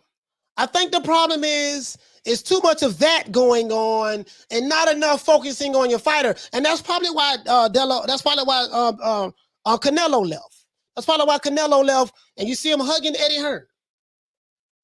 Part of why I left and you see him hugging Eddie Hearn because, you know, he like, man, look here, man, I was in a bad situation over there, man, and, you know, this shit was crazy. This guy was focused on everything other than my career or whatever the case may be. So maybe that's it. Maybe that's it. Maybe that's it. And I like Oscar De La Hoya. Oscar De La Hoya was a phenomenal fighter, but as a promoter, shit, he ain't doing shit. He ain't doing shit. As a promoter, he ain't doing shit. All I see is a kid, a grown-ass man, not a kid, a grown-ass man, 39-0 with 31 knockouts, and I see, okay, we're going to pull out of that championship fight. Okay, we're going to pull out of this number one versus number two fight in order to become the mandatory for the belt that I pulled out of. So now we're going to pull out of this fight that's going to, the winner is going to be the interim champion so I can fight for the vacant title that with the WBO. This is what I'm seeing. Just pretend it was your favorite fighter. Just pretend it was the fighter that you didn't like. How would you feel? Phone lines is open, man. 530-494-9636, man. What's up? What's happening? What's happening? There we go. Shit, that's what I'm talking about. Call in, talk to the boy. Call me now. Caller, what's your name? Where you calling from? Curtis from Long Beach, man. What's up? Curtis from Long Beach. Curtis, talk to me, fam. What you want to talk about? And all this stuff right now with Oscar De La Hoya, it just proves that back in the day, he wasn't doing anything. When the company was booming, it was all Richard Schaefer, you know? So maybe Oscar needs to find another Richard Schaefer to get his company back on track. You know what? It's obviously not going well being ran by him. You know what? I forgot all about that. You hit the nail right on the head. Richard Schaefer, and see, this is the thing. To piggyback off what you're saying, Curtis. If De La Hoya was on his game like he was supposed to be, he never would have lost his fighters to PBC when they formed in 2015. Remember, a lot of those PBC fighters were Golden Boy fighters. And so he went into rehab. He was doing his thing, and I'm not making fun of substance abuse. My brother was on substance. My brother passed away from ODing. So I'm not making light of that. But I'm saying he focused too much on that. You see what I'm saying? Next thing you know, when he woke up out of his sleep, his slumber, next thing you know, when the PBC formed their company, a lot of those Golden Boy fighters went over there to the PBC because they wasn't under long-term contracts from what I was hearing. So, and then he got mad at Richard Schaefer, got rid of Richard Schaefer. He sued Richard Schaefer for an undisclosed amount. Richard Schaefer couldn't compete in the business for like 3 years or something like that. And now he got his own thing. So, but you hit the nail right on the head, Curtis. If he stayed more focused on what he was supposed to be doing, we probably wouldn't have a lot of this shit that's going on right now. I don't foresee Jaime Munguia staying over there with Golden Boy. I think as soon as his contract is up, he out of there. He can't. Yeah. He can't. And neither can Ryan Garcia. You can't have a company where the fighters are running the company because they're turning down fights that are supposed to make their careers. I've never seen a guy, Ryan Garcia, qualified for 2 eliminators and refused to fight for the belt. He turned down 2 fights for the WBC title. I forgot all about that, bro. Yeah, Ryan Garcia did do that. And Jaime Munguia too. He qualified and then turned it down. You'll never have a champion that way. Never have a champion that way. And I don't think they want a champion over there. I don't think they want a champion. It looks like it. You know, so Curtis, when you keep pulling out of fights like that, he got a bad team, man. Jaime Munguia gonna have to get rid of he gonna have to get rid of this boy over here, man. Because this boy over here, man, he ain't, you know, like no one can explain to me why a fighter with 39 wins and 31 KOs, why he's not fighting for a title in the middleweight division. And he's been there 2 years. 2 years. And then you gotta look at the opposite end. Eddie Hearn, his fighters, win or lose, they're taking the fights. Maurice Hooker fought Jose Ramirez. He lost. He turned around and fought Virgil Ortiz. You know what I mean? Like, these dudes are taking fights, win or lose. Danny Jacobs, he hasn't looked great. He's taking some losses, but he's still getting those fights. So win or lose, you'll still get the fight. Eddie Hearn is proving that when his guys take a loss, they jump right back in there. AJ took a loss, he's ready to go, and he's looking for top competition. Yeah, man. Usyk can't fight. Let's bring on Wilder. You know what I mean? Yeah, man. It's like, crazy. Eddie Hearn is showing the example. Eddie Hearn is the example where if your guys lose, they'll get another fight. Lomachenko lost, he's getting another fight, another opportunity. Like, the opportunities are there. The best fighter in the world is even undefeated right now. Canelo, he's not even undefeated. So there's no point in protecting that. Oh, man, if you have what it takes, you'll make it. Do you think Jaime Munguia is as good as advertised? Do you think they feel he's as good as advertised? Or what do you think about that? I think they're just waiting on the right fight to see what he has. So pretty much, I think if Triple G had that WBO belt, they would have fought Triple G because he's hittable, and he's knocking out everybody. So it's like if we take a loss to Triple G, that's better than taking a loss to Andre. That's the way that they looked at that. You know what I mean? And he's older. That's a winnable fight in their picture. But if we take a bad loss to Andre, I don't know how we can come back from that. I think that's the way that they looked at that. Oh, okay. All right, man. Curtis, shout out to you, my brother, man. Salute to you, fam. Thank you so much for calling. All right, man. Yes, sir. Yep.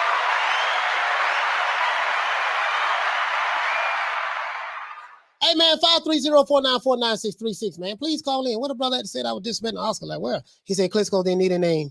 Deontay Wilder needed a big name, just like Jaime Munguia needs a big name fight. That's the point. That's my point. Yeah. I'm just saying, like, you got a lot of fights. You got a lot of fights, man. What you say? He said Don King Promotions is better right now than Golden Boy. I don't know what the fuck going on with Golden Boy, man. I'm like, man, listen, but you know how I would be promoting that fight. We have Jaime Munguia, 30, 39 wins, 31 knockouts, a knockout artist. Man, I'm like, man, that fight would be easy to sell. I'll call it. What's your name? Where you calling from? Name is Jaime from Sacramento, California. Sacktown. What your name is, fam? Jaime? Yeah. Jaime, talk to me. What you want to talk about? You know what I don't get, Coach? What's that? How Oscar always brags about back in the day fighting the best and not being scared of nobody, but he don't want to do that with his fighters. He don't want to let them out and face the best. That's what I don't get. That's the confusing part about it, bro. Like Oscar De La Hoya. Now, of course, whatever his lifestyle is right now, that's his lifestyle. But Oscar De La Hoya, when he was a fighter, he fought everybody. Yeah, exactly. He like, you can say what you want to say about Oscar De La Hoya now, but when he was a fighter, he fought the Ike Cortez, the Pernell Whitakers, the Chavezes, the Bernard Hopkins, the Tito Trinidads. He fought the top, the Manny Pacquiao as he got older. He fought those top guys. No one can the Sugar Shane Mosleys. No one can say Oscar ducked anybody. He fought, but for some reason, when it comes to Jaime Munguia, he's moving him in the opposite direction. Exactly. That's exactly what I mean. You know what I mean? That's all I wanted to say. All right. Shout out to Jamie from Sacktown. Shout out to Jamie from Sacktown. Bro, what did I say when that fight? He said Munguia needs Charlo. That would be a good fight. Listen, what did I say about that fight? Douglas Duran, you probably wasn't over here. I said, man, Jaime Munguia and Jamal Charlo, they need each other at that point. When I found out that Jaime Munguia had accepted the terms to fight Jamal Charlo, and Jamal Charlo had accepted the terms to fight Jaime Munguia, I said, okay, this is great. Next thing we know, De La Hoya talking about, I want DAZN to be a part of the deal. It's only right. He the only one bitching about this shit. Caller, what's your name? Where you calling from? LG from PJ. Brother. Hello? Yes. You sound muffled again. What's your name again? LG. LG. And where you calling from? From PJ, Mexico. All right, from Mexico. All right, talk to me, fam. What you want to talk about? I just want to talk about the Jaime Munguia thing. Okay, go ahead. Like, I feel like you kind of throwing the rock at all the other fighters. You know what I'm saying? He's 24 years old, and they are moving him a little slow and stuff like that. But I mean, there's fighters that are 28, 30, 32, and they haven't even fought nobody. So, like, what are we talking about? I don't understand what you're saying. Like, I'm trying to figure out what you're saying. What's your point? You know what I'm saying? Come on. No, I don't. I can barely hear you. Like, Jaime Munguia is 39-0 with 31 knockouts, and he's pulling out a championship fight. He's 24 years old. Like, What? Yeah, but he's been fighting he's been fighting like high competition. You called him a prospect earlier. He's been champion before. You know that, right? Okay, so let me ask you a question. Why is he not fighting for the WBC championship belt, sir? Why did Demetrius Andrade Doug You're answering the question with the question, sir. You're answering the question with the question. Why did he not fight Demetrius Andrade when he had the opportunity to? Yeah, but you're answering the question with the question, sir. Yeah, Jaime Munguia and his team is ducking tough competition. Sir. He turned that down. Yeah, but he doesn't want to face Zhanibek with he's gonna be the real champ at 160. Jaime Munguia turned that fight down too, sir. Jaime Munguia turned that fight down too, sir. He's 39-0 with 31 knockouts. Jaime Munguia turned that fight down too, sir. Sir, what does that have to do? No. A secondary belt at 168, not fight. You know, Sir, what you're doing now, you're deflecting. What does this have to do with Jaime Munguia turning down on the WBO and the WBC to have an opportunity to fight for the championship, bro? How does it have anything to do with it? You do things that you're not asking other fighters that been more established fighters to do. So you're of the opinion that Jaime Munguia should not be fighting for a title right now. Is that your opinion, sir? Not yet. Nah, I don't think so. You don't think he's ready? Not at 160. Okay. All right. Cool. Nah, I don't think he's ready. All right. Well, thank you so much, LG. Thank you so much, my brother, for calling in.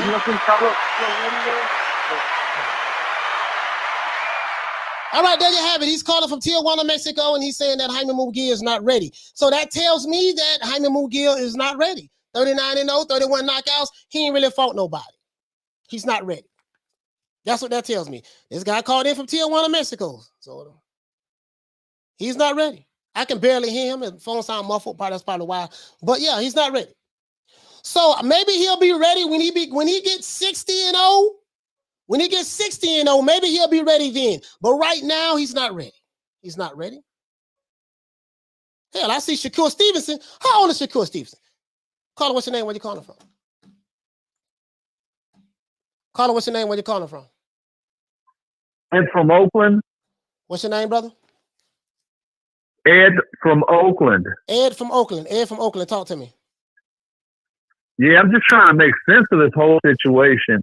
I mean, you got a guy who supposedly the fight with Charlo was signed, sealed, but not delivered. Mm-hmm. And you would think, okay, well, maybe, De La Hoya got something up his sleeve, a plan B, whatever. Then plan B goes to shit. Mm-hmm. And now it's like, well, what the fuck is going on? I mean, does Eric Morales, his trainer, see something, some giant flaw that's going to get exposed? I mean, it just don't make no type of sense. I mean, we're in an era where guys are fighting for belts at 14, 15, less than 20 career fights. And you got this guy pushing 40. I don't care if 39 of those were, cab drivers. It's like, come on, man. It's time to step the fuck up. Like they say, either shit or get off the pot. Do something.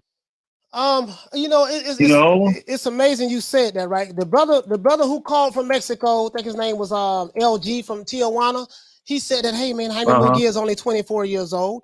I said, okay, he messed up when he said that. But let's see. I said, okay, he's only 24 years old. He said, I don't feel like that he's ready for a title. And he's saying that there's other guys who are older than him. You're not keeping that pressure on him or something like that. And yada yada yada yada. He's not ready. So, Ed from Oakland. Let me let you wrap up, my brother. Is there anything else you want to say, sir? Nah, that's just it. I mean, I don't fucking get it. I mean, even if it's a money thing, you have to fucking Charlo fight in the bag.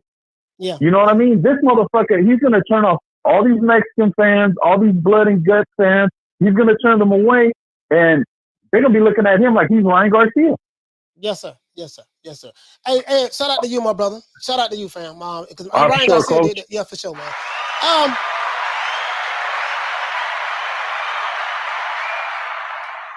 Now, the brother who called from Mexico, LG, he said that, hey, man, he don't feel like Jaime Munguia is ready. He's only 24 years old. That's what he said, right?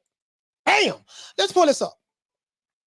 Hold on. We got another call calling in. Hold on. We got another call calling. He's 25 years old. I'm finna blow that narrative out the water right now. I'm finna blow that out of the water right now. It's very easy for me to do. Caller, what's your name? Where you calling from? My name is Eddie. I'm calling from Texas. Texas. You're calling from Texas. What your name is again? Eddie. Eddie, talk to me, fam. What you want to talk about? Hey, Coach, I just called probably a half an hour ago or so, but I just want to chime in again, man. Look, I'm originally from San Diego. I grew up in Tijuana, so I represent TJ like shit. I grew up there almost, you know what I mean?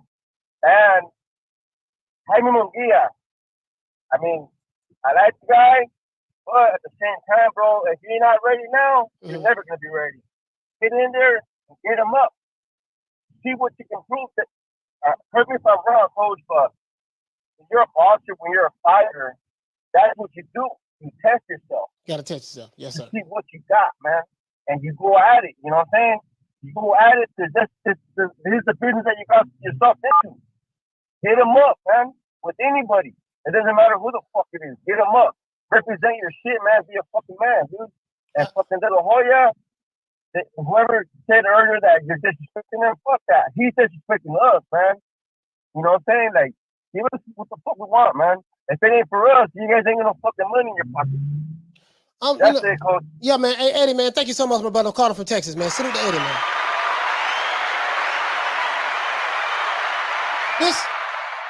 This how we blow this up. He said that Jaime Munguia is young. He's not ready yet. He's only 24. Jaime Munguia is 25 years old, guys. As you can see right here, he's 6 feet tall. He's 6 feet tall. You know what I mean? As you can see, 25 years old, and he has been a champion at the. He beat Dennis Hogan right here for the super welterweight title. He beat Dennis Hogan right there. But since he's been in the middleweight division, I think he's been in the middleweight division for 2 years now, right? He's been in the middleweight division. I think he fought Gary O'Sullivan right here. He fought this guy right here, Gary O'Sullivan. He fought this guy here, Johnson. He fought Camille. He fought Gabe Rosado. And Dimitri Ballard, is that the guy that's? Yeah, he beat him already. So 1, 2, 3, 4, 5. And his next fight would be his 6th fight. So if he's 39-0, 31 knockouts in the middleweight division. He's not ready yet. According to his team, apparently he's not ready yet. But this thing about his age, he's too young, he's not ready. We shouldn't be rushing him right now. You're going to have to explain this to me. This is Shakur Stevenson, guys. This is Shakur Stevenson. Shakur Stevenson. Let's see. He only has 17 fights. He only has 17 fights. Jaime Munguia has 39 fights. 31 knockouts. Shakur Stevenson, let's see, let's go. He's only 24 years old. He's a year younger than Jaime Munguia. Explain to me how this guy is a champion in his weight division, and he's fighting to become unified in his weight division against Oscar Valdez, and Oscar Valdez is fighting to become unified in his weight division by fighting Shakur Stevenson. This guy is 24 years old. He's 5'7". He's not that big of a guy. 68-inch arm reach. Jaime Munguia is a lot taller, bigger, stronger, has a hell of a more knockout ratio. How in the hell a guy that's a year younger than you with 17 bouts is ready to fight for titles, but a guy that's 25 years old, 39-0 with 31 knockouts is not ready? Trying to figure that out. I ain't like the smartest guy in the world. My GED education ain't really. I got a GED, work with me. I got a GED, work with me. I'm trying to figure this shit out. I ain't the sharpest guy. I'm not the sharpest butter knife in the drawer, and I'm not the brightest light bulb in the ceiling, but I'm just trying to figure this shit out. I'm trying to figure this shit out. I'm trying to figure it out. Jermaine Benjamin, he said, I'm putting the majority of the blame on Munguia's situation on Oscar. Yeah, I mean, whoever you want to blame. Oscar, Munguia, Oscar. You want to blame Leonard, not Tank, and you want to blame Al, not Charlo. However you want to do it. However you want to do it. Fact of the matter is, you know, this narrative that, well, he too young, he ain't ready yet. Well, we see a dude that's 24 years old, he a champion in his division, and he fighting for another goddamn belt. Shit, I mean, Jaime Munguia has way more experience than Shakur Stevenson in the pro range. Like, please make that make sense. I'm trying to figure it out. I'm trying, please. Caller, what's your name? Where you calling from? Yo, this is VA Money, man. VA money, from Virginia. Talk to me, fam. Yeah. Hey, can you hear me well? Y'all can hear you. Yeah. So I don't think it's fair to compare the career path of somebody like Shakur Stevenson to somebody like Jaime Munguia. Why not? Their career trajectory was always going to be different. Like Jaime is not like some blue chip amateur prospect who has supreme boxing skills. He's a traditional Mexican fighter. These guys, they take a little while to develop. You know what I'm saying?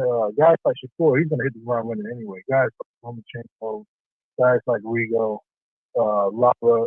When they got here, they had to fight the best guys the other way. They don't have time. Like Lomachenko didn't have time. Shakur, Mayweather, guys like that, they don't have time to be fighting. Okay, so guys that they saw 1,000 times before anyway. You know what I'm saying? Okay, so as it relates to Jaime Munguia, what do you feel? You feel like he need another 10, 15, 20 more fights? What do you feel about No. I was just saying, just to your point, I was just being petty, just to your point, but we try to compare him to Shakur. Like that's not No. I'm gonna tell you why it is fair. Because the brother who called, he said that the reason why Jaime Munguia is not ready was because of his age. He's 24 years old. Well, actually, he's 25 years old. He's 25 years old. He's not ready. He said he's not ready because of his age. So since we're going to factor the age into play, why not? Okay, let's factor in Shakur Stevens' age. He's 24 years old. He's a champion right now, and he's fighting to become unified champion. Only time will tell what will be the outcome of that bout. But if we're just going to use age and not experience and stuff like that as a reason for why Jaime Munguia is not ready, how is he not ready at 25 going on 26? But a kid that's a year younger than him, Shakur Stevenson, with less experience in the professional ranks, how come he's ready and that guy's not ready? And Jaime Munguia's not ready. That's what I mean. I mean, it's just like I said, so the style of the fighter, you know what I mean? So that's why. But my perspective is the same as yours, though. Like if he's not ready, that's fine. Just get him off the belt. You know what I mean? Get him fight. Go back to fighting the 10 rounders, 8 rounders, whatever you got to do to develop. But he's in the way now. Like he has a whole belt, and not yet, I guess, not yet. But he's in the way. Like he's parked in the way. Same thing as Ryan Garcia. And this is why, like, I keep calling the show every show that I hear where they're talking about, this black fighter, that black fighter is ducking this and that. But there's like a lengthy list of guys like Ryan Garcia, guys like Jaime Munguia, even Triple G, to be honest with you, even though he fought some guys, Jacobs and Canelo, but there's a long list of guys who are just in the way and are not fighting the fights that, in general, boxing fans want to see. Like Ryan Garcia is never going to fight Tank, bro. That's not a thing. Like it's not going to happen. He's never going to fight. He's never going to fight Devin Haney. He's never going to fight those guys, right? Jaime Munguia. Listen. We're talking about Jaime Munguia ducking Charlo. I need you to wrap it up. Jaime Munguia beat Saddam Ali. What was that? 154. Do you remember what year that was? That was 5 years ago, bro. That was almost 6 years ago. He was supposed to fight Charlo then. And we're talking about, he's ducking Charlo. Right. You guys are old news. All right. Hey, VA Money Group, man. Thank you for calling in, brother. Salute to you, fam. Give VA Money a round of applause. Phone lines is open 530-494-9636. Shout out to Kent for dropping that quarter of a bam dub on your boy. Hey, Leroy. Super chat received. Playtime's over, boy. He said it ain't Jaime, coach. It's Oscar. Okay, it's Oscar. It's Oscar. So Jaime Munguia need to figure out a way he can leave Oscar. Caller, what's your name? Where you calling from? Jason from Arizona. All right, Jason from Arizona. Your phone sound kind of staticky, but go ahead and talk to me. Yo, man, let Munguia move at his own pace. What you say? That's his problem. His and his promoter. Yeah, I can't hear you. What did you say? Can you repeat that? Caller, can you hear me? Yeah, I can hear you. All right, go ahead. What you were saying again? Caller, you're going to have to call back. Give him a round of applause. Jason from Arizona, give him a round of applause. You got a bad phone connection, Jason. Okay, it's not Jaime, it's Oscar. Okay, it's not Jaime, it's not Oscar, it's Oscar. The fact of the matter is, you know, I get what you're saying, my brother, but 39 wins, 31 knockouts. He's gonna have to leave Oscar. Apparently, his team does not believe in him. He has two promotional companies. As a matter of fact, I think I'm gonna read the article. Steve Kim said he got 2 promotional companies. Let's see, Glendale. Hold on. Caller, hold on, caller, hold on. Let's see. Shout out to Mike T. Hey, okay. Go drop in that $2. Bam, super chat on your boy. Hey, Leroy. Super chat received. Playtime's over, boy. He said, go to Girl Fishnet Promotions. Caller, what's the name? Where you calling from? Hey, Coach, this is Manny from Maryland. Manny from Maryland. Manny, talk to me. Hey, Coach, yeah, so about the Jaime Munguia situation, yes, sir. I feel like, yeah, it is Oscar's fault, but it's also Munguia's fault. Because he should be telling Oscar, like, I want this fight. You're making me look bad. I want to fight Charlo, and may the best man win. But this doesn't seem like he's putting that energy to tell Oscar, his promoter, who should be working for him, to get in that fight, with or without the zone. Yeah, I mean, the fact of the matter is this, and you hit the nail right on the head. I mean, Jaime Munguia is in a situation to where his promoters and his team does not believe in him. I think that's obvious at this point. They don't believe in him at all, and they're moving him in a different direction. The thing that I wanted to point out today is this. This is what I wanted to point out today. Manny, is there anything else you want to say, my brother, before we wrap up? No, I'm just really disappointed with the Jaime Munguia situation. I feel like it's also his fault. Yes, sir. His team's fault. Just as there's an Oscar fault. That's all I said, Coach. Thank you so much for calling in. I really appreciate that. Shout out to Manny calling from Maryland. See, let me tell you something what I noticed, right? Let me tell you something what I noticed. When it's dealing with a fighter that you don't like, all of the narratives apply. When it's dealing with Tank Davis, Tank ain't fought nobody. He ducking this dude, he ducking that dude. They got him in the witness protection program, right? When it's Tank. And a lot of people say it ain't really Mayweather, it ain't really Mayweather Elena, it's Tank. Tank the one doing it. But I notice now that we on this Jaime Munguia subject matter, it's like, oh God, the same rules that apply with Tank or Charlo, now all of a sudden they don't apply to Jaime Munguia. Well, it ain't really Jaime, it's really this guy. No, but when it was Jamal Charlo, it was really Jamal Charlo. When it was Tank Davis, it was really Tank Davis. But now it's Jaime Munguia and Golden Boy. It ain't really him, it's really Golden Boy. And that very well may be true. But I'm just pointing out the hypocrisy. The hypocrisy and the double standards. That's what I'm pointing out here today. I got the lines open, man. I got a couple dudes called in. You know, the Jaime Munguia Defense Fund called in. LG called in from Tijuana. I wouldn't expect nothing less from him. He's supposed to defend Jaime Munguia. I get that. And I just, I noticed that. I noticed that. You know what I mean? I noticed that. 25 going on 26, 39-0 with 31 knockouts. Nigga, please. Caller, what's your name? Where you calling from? Jason from Arizona. All right, Jason from Arizona. You called back. I couldn't hear you before. Talk to me, fam. Yeah, man. What's different from Floyd and Tank? How is that different from Munguia and Oscar? What you said? How is Floyd and Tank different from Munguia and Oscar? They're not different. They're the same thing. Yeah, I mean, that's all I wanted to say. Just let the man move at his own pace, man. Yeah. I mean, yeah. And you out here calling Oscar for fishnets and doing drugs. Come on, man. It's a serious issue. I mean, yeah, I called him out for. I feel like if he's so busy doing recreational stuff and cross dressing, you know what I mean. He need to focus on his fighter and stop turning down championship fights for his fighter. And I said what I said, and I meant that. I'm not making mockery of it. This is what Oscar De La Hoya has done in the public.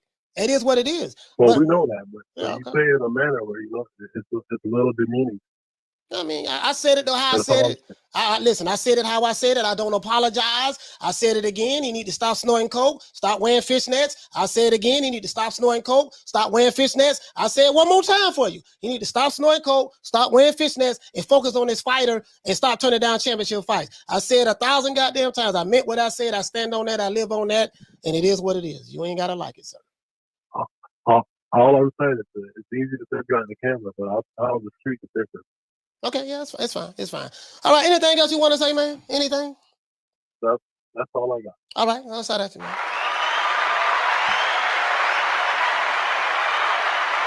Phone lines is open. 530-49 let me get this done.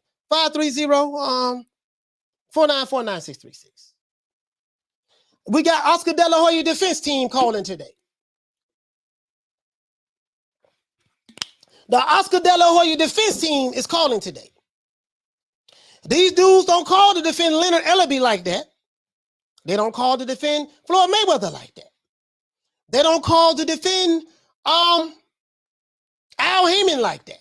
They don't call to defend Eddie Hearn like that, or some of the other promoters, but they call it to defend Oscar De La Hoya. I give two fucks about Oscar De La Hoya. If you are an Oscar De La Hoya fanboy, guess what? This is not the channel for you. If you subscribe, unsubscribe, go back to your mammo's house. I give two fucks about you. I swear to God, I don't. Let's see. Trying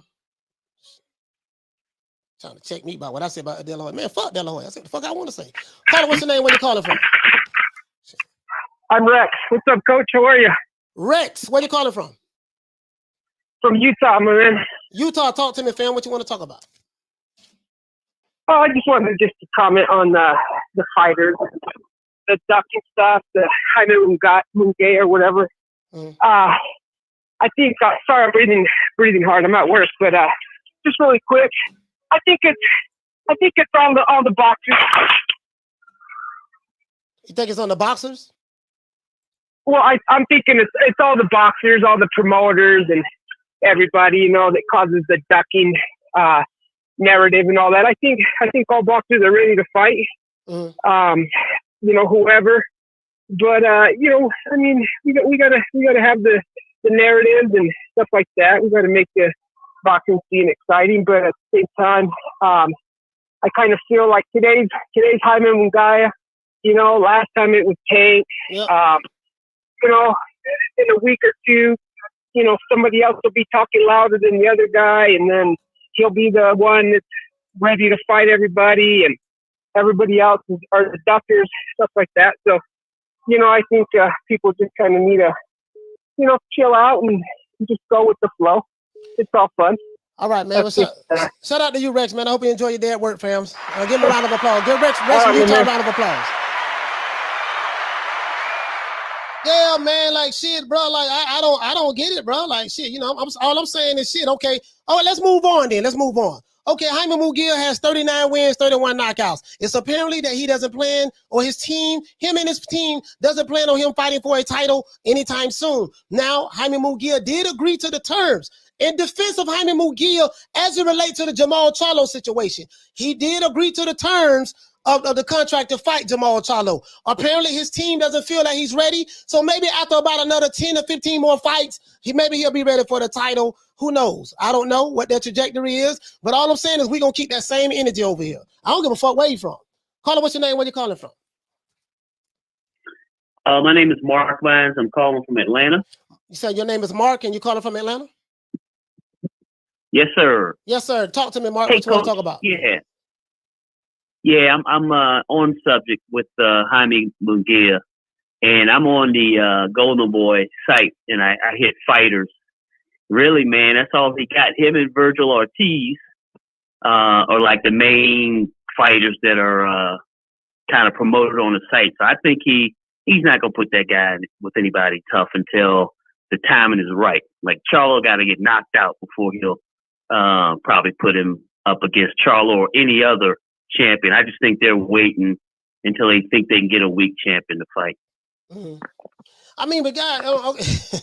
All right. So, okay, wait a minute. So, you know what? Mark, thank you so much for calling in, but this shit don't make sense to me because, as a matter of fact, thank you for calling in, Mark. Let's pull up 160. I'm gonna pull it up, okay? Thank you so much, Mark, for calling in.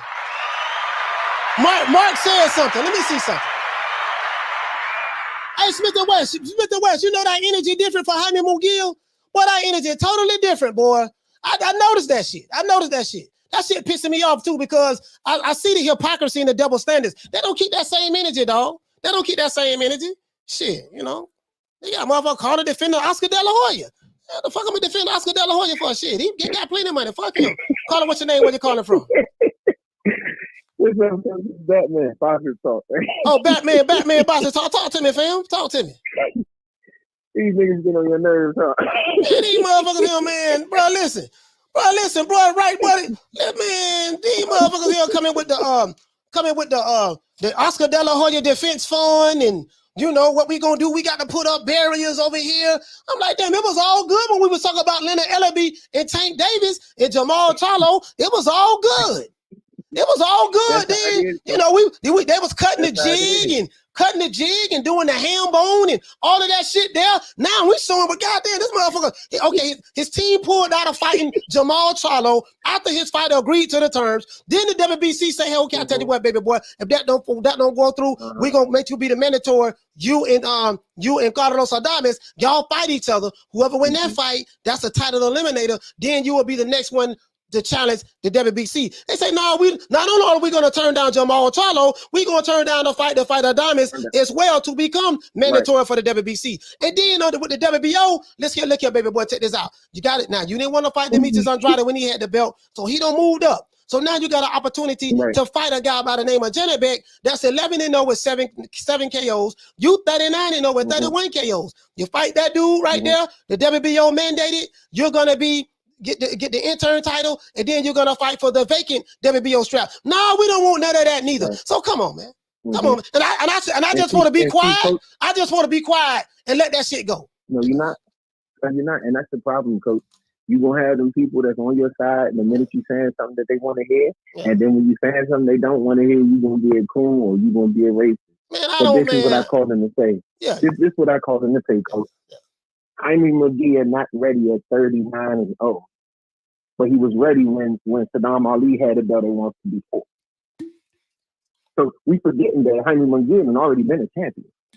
That's right. I know that for a fact. He's been a champion. Yeah, he's been a champion. Yeah. we forgetting that he done already been a champion. Yeah. So how is he not ready for a championship fight when he done already been a champion? Hey, you know that defeat the whole purpose. What you just said. He's been a champion already. But now when he gets to the middleweight division, then we have no desire for him to be a champion. Come on, man. That don't make no sense. Yeah. And like you say, maybe it's not him. Maybe it is Oscar. But what you're trying to get these people to understand is y'all gotta keep the same energy. It can't be Canelo when it's something that you don't like, but then when it's somebody that you do like, you want to blame the promoters, you want to blame Ellerbe, you want to blame Eddie Hearn, and you want to do all this other shit when it's the fighters that you like. But the minute it's one of the fighters that you don't like or that you hate, now all of a sudden it's that fighter Dustin. I just called in to back you up, Coach, because I seen you getting frustrated. Yeah. You know, I'm just like, my patience short today. My patience short today. I don't want to hear all this goddamn filibustering and he gotta go talk to he gotta go talk to Congress. Hobo Sam, he sleep right now. Shorty Big Nut shooting dice. Poke Chop Willie ain't came back from court yet. I'm hearing all this other shit, but when it's Tank Davis, Jamal Charlo, or Devin Haney, or the fighter who you don't like, I don't hear none of this other shit. So I'm just pointing out the hypocrisy. Hey, shout out to my brother Batman, man. Yeah, shout out to you, my brother. Yes, sir. Always. Yes, sir. Yes, sir.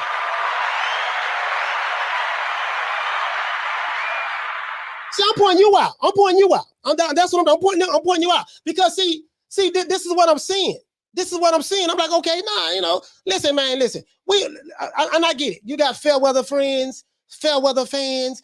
Fans may be fan of a fighter as long as they win, and as soon as they lose, they jump off the boat and stuff like that.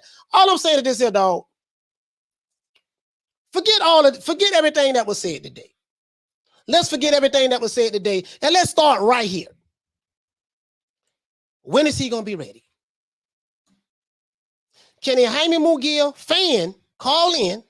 Not a fanboy, just a fan. Just call in and tell me at one point in time in this lifetime, do you think that Jaime Munguia? Now this guy has been a champion before, so he knows with the WBO. I think with the WBO, to be exact, he's a super welterweight, super welterweight. He's been a super welterweight champion before, right? Now, super welterweight champion before, right? So, explain to me. When is a guy that's 39-0 with 31 knockouts? Can you please explain to me when will he be ready? Shout out to El Messi. Hey, okay. For dropping that. Bam, dub on your boy. Hey, Leroy. Super chat received. Playtime's over, boy. Thank you so much, brother, for dropping that dub on me, fam. Thank you so much. Caller, what's your name? Where you calling from? Coach. Who this is, Steve? Coach. Oh, yeah, I know your voice anyway. This is Steve Kim. It's me. What's going on? Steve Kim, what's going on, fam? Talk to me. No, I just wanted to call in. Appreciate you referencing my article. I'm a little bit behind. I got caught up during lunch, but I'm listening to the first hour of your show. Highly entertaining as always. By the way, you did forget one duck. Remember Howard the Duck? Remember that movie? I remember that movie in the 80s. Yeah. Howard the Duck, yeah.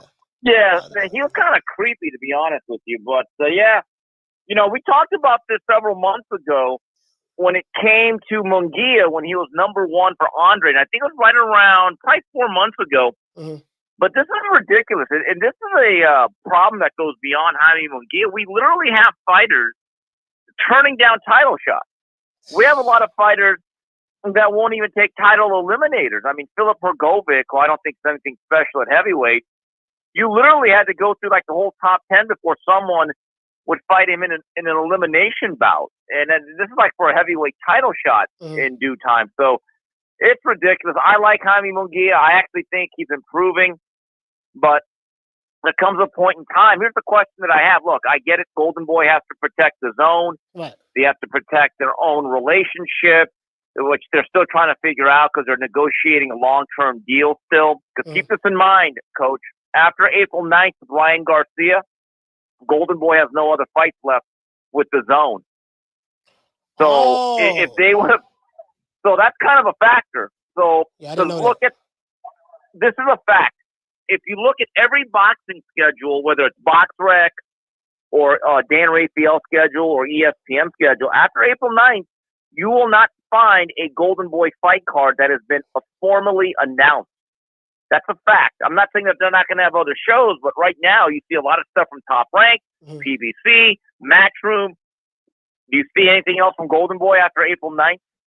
No, I gotta look that up. I didn't even know that. So let me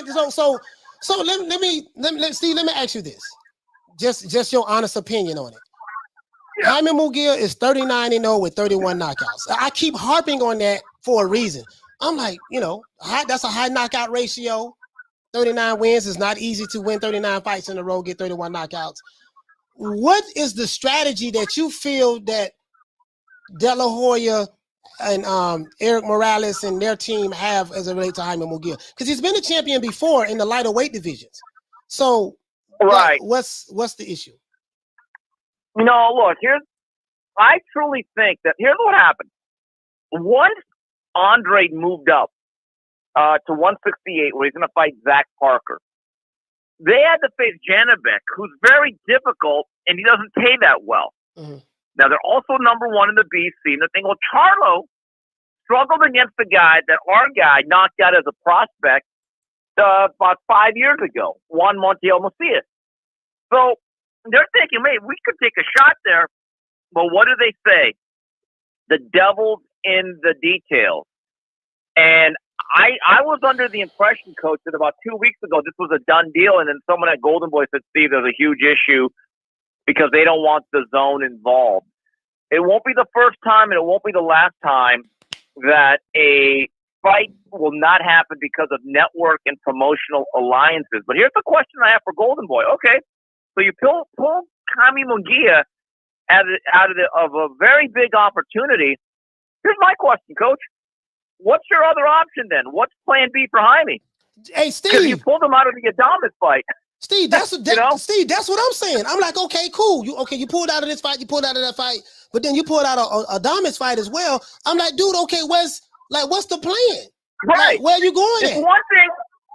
Yeah, it's one thing. Remember that show called Monty Hall, Let's Make a Deal, and there'd be like 3 curtains? Yeah. Well, Golden Boy has closed a couple of curtains for Jaime, and I'm like, well, wait a minute. What's the plan? I mean, what is your, it's one thing, here's the thing. The PBC and Al Heyman have done similar things where they pulled guys out of fights. They didn't want them fighting for the Matchroom, didn't want them fighting on other networks. But Al Heyman always at least had a well paying fight for them. May have not been a great fight, but he got his guys paid. Like, hey, I don't want you to take this tough fight on this other network, but I'm going to give you a fight that's going to pay pretty damn well against the lesser guy. Well, Coach, as fight fans, me and you may not like it, but at least the fighter would say, easier work for more money or equal value? They're good with it. I would really like to know, and I'm with you, Coach. I heard you say we have not heard a peep from young Munguia, who I really like. I've actually known him pretty well. I was one of his first advocates. I'm a fan of his. But you're right. He's been awfully quiet about this whole thing, which I find strange. Yeah, I mean, I know he doesn't speak English. He can speak at the Spanish-speaking stations and stuff like that. Hey, but just hey, we have translators. Yeah, we have translators. But, we understand the Spanish curse words, and so my view is this: I actually thought, I don't know about you, when I saw Charlo struggle a bit in the second half last summer, because he fought June 19th, so I thought ring rust was a factor that was going to hurt Charlo if the Munguia fight actually came to fruition, because Jaime's actually fought, I believe, twice since then. I said to myself, you know what? Jaime's getting better. Him and Eric Morales have had 5 or 6 fights now. Charlo hasn't fought since last June. He got scuffed up a little bit by a guy that he really should have knocked out early, in my view. Yeah. I thought he could have won the fight. He's improving. And you don't give him the opportunity. And this is, I'll go back to this again. Okay, Golden Boy, we get it. We understand why you did it, but how are you going to take care of Jaime Munguia now? That's the question. Yeah. And Steve, man, I just want to see the fight, man. All I'm saying is, I just noticed that, like, what the hell is going on? And I don't have faith in Oscar De La Hoya as a promoter, but I don't have to be the one to deal with him personally. But I'm just saying, for Jaime Munguia, what is it that he wants? When will he be ready? How many more fights does he need? Will he move up into he's in the middleweight. Would he move up to the super middleweight division if he's struggling to make weight? Like, how many more fights does he need in order for him to be ready? He has 39 fights, Steve. And I'm like, it just doesn't make sense to me, but it is what it is. We'll find out.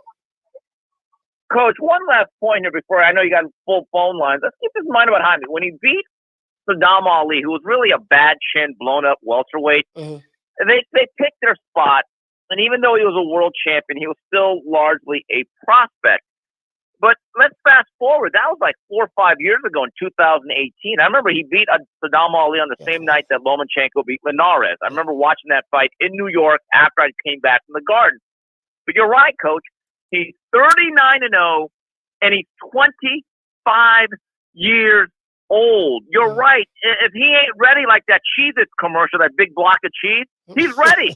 I mean, here's the thing. Coach, keep this in mind about how much boxing has changed. Okay, keep this in mind. When Ray Leonard and Tommy Hearns were probably 2 of the top 3 or 4 fighters in the world in 1981 when they both fought one another, Ray Leonard was very close to being, I think he was 24 or 25. Hearns was 23. So I'm just telling you, I don't want to hear, well, he's only 25. Only 25. When you have 39 fights and you began your career, I'm going to look this up right now, in 2013. So, Coach, I know they start young in Mexico, which I actually like. He's been a pro for almost a decade, and he has nearly 40 fights. Yeah, he's ready. I say he's ready. He's ready. He's ready. Like that block of cheese. He's cheeses. He's ready. Check it off. Hey, man, Steve, thank you so much for calling in, brother. Thank you so much. Absolutely, man. I'm going to keep listening. Keep doing what you do. Love your show. Shout out to Steve Kim, man. And shout out to Mario Lopez, man, of the I forgot the name of but I keep forgetting the name of the podcast. As a matter of fact, the 3 Knockdown Rule. Shout out to Mario Lopez as well, the 3 Knockdown Rule podcast over there with the Zone. Yeah, man, that's my position, bro. That's my position. My position is, bro, you know me, bro. When your fans go to telling me that a guy's King Kong, I better see him fighting Godzilla. Now, if there's some business issues that's going on with Golden Boy and the Zone, okay, that probably would explain it as well. I wasn't privy to that information, to be honest with you. I do remember Smith & West telling me that, but I'm like, okay, whatever issues y'all having, you can still make fights, right? I mean, I don't know. Caller, what's your name? Where you calling from? Troy Graham. Baltimore, at your service. Troy, talk to me, man. Feeling good. Talk to me. For years and years and years, Coach, I've been hearing Well, that's the way boxing is. You just have to accept it. What's the big complaint now? For years and years, you've been accepting it. Why is this any different? Not to cynical, but I mean, seriously. People have been trying to shove it down my throat that I gotta accept it, right?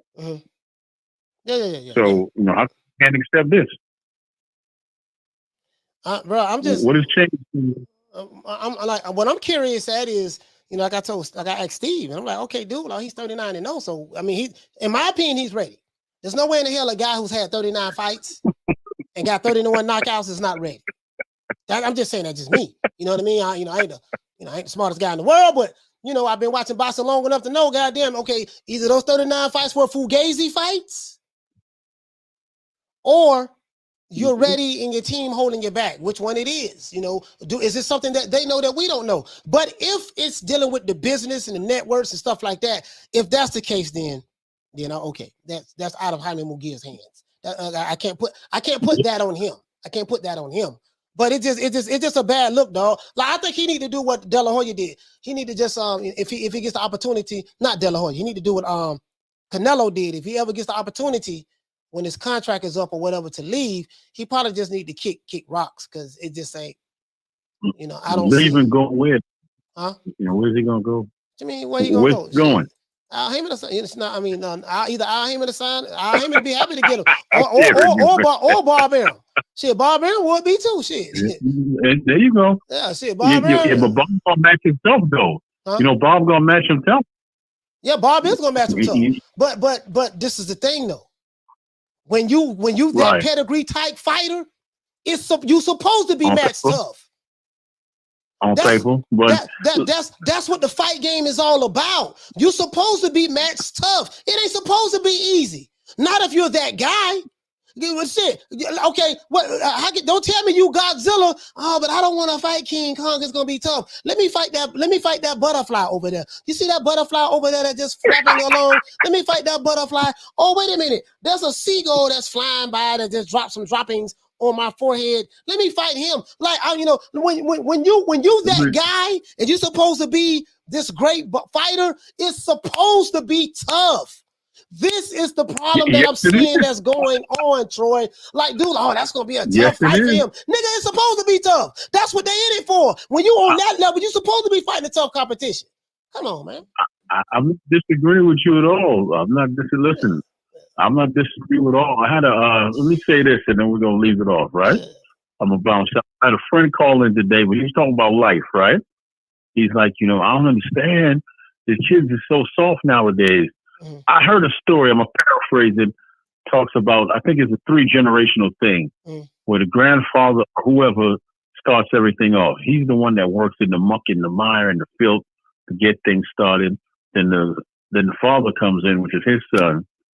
He cleans things up, like, he levels the land and gets it profitable, and then they start making money. And then your son comes in, it's 3 generations deep.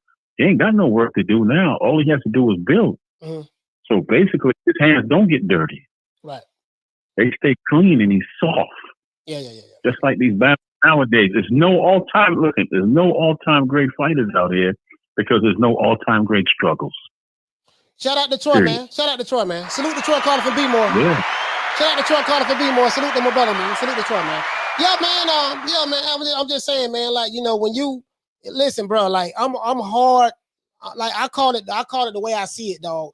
I don't give a damn who you are, where you're from, what your nationality is. If you are a fighter, I don't feel sorry. Listen, dude, you signed up to get punched in the face for a living. This is what you signed up for. When you become a fighter, you want to fight the best, especially if you are an elite level, because there's levels to this shit.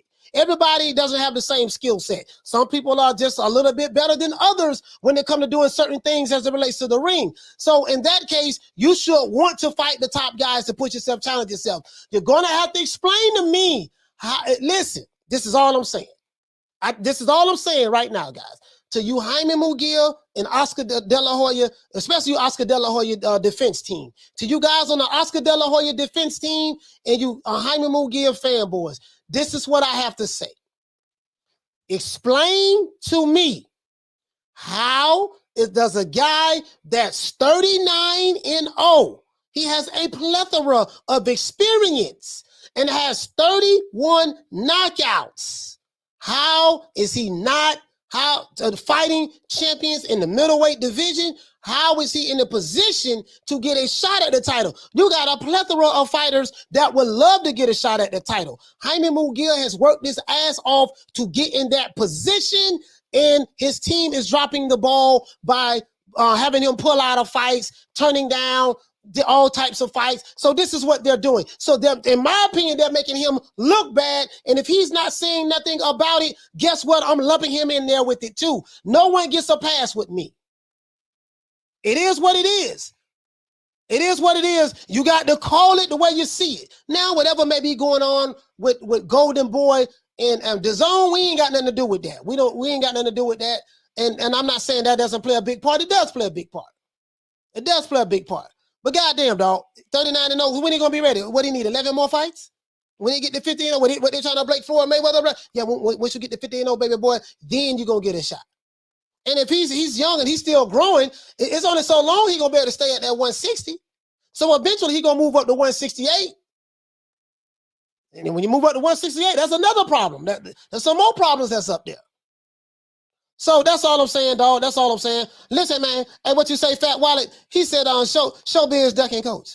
Showbiz, no. Showbiz good people, man. He's a solid guy. He's a solid guy. He's a solid guy. I ain't got no issues with Showbiz or nobody really. Shout out to Mustafa. Hey, okay. For dropping that quarter of a bam dub on your boy. Hey, Leroy. Super chat received. Playtime's over, boy. What you say, Mustafa? You say, Coach Mike Coppinger back at it. Usyk apparently leaving for a fight with Joshua in the summer. Yeah, I mean, I don't know, man. I don't know. I don't know, man. I don't know, bro. I don't know about that, who leaving, doing what, whatever the case may be. So that's all I'm saying, bro. Like right now, dog, I'm gonna just call it the way I see it. This is what I'm saying.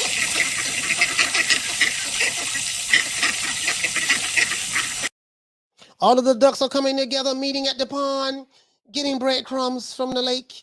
You know, eating mosquitoes and other insects and stuff like that. So if your promotional company is ducking the smoke for you, then so be it. This is what I see that's going on. I call it the way I see it. You know, I'm not a part of the pity parade. I don't go around moping, crying, feeling sorry for fighters. And once you voluntarily sign up for this, you sign up with everything that comes with it. Now I hope that we do see this guy. This prospect that's 39-0 with 31 KOs, a 39-0 prospect at this point. I hope this prospect gets an opportunity to one day fight for the middleweight title, or if he moves up to super middleweight, fight for one of those titles. But hopefully this 39-0 prospect, one day when he evolves out of prospectship, hopefully his team will believe in him enough for him to fight for the title, especially since he's been a champion before at the lighter weight divisions. Let's give everybody a round of applause.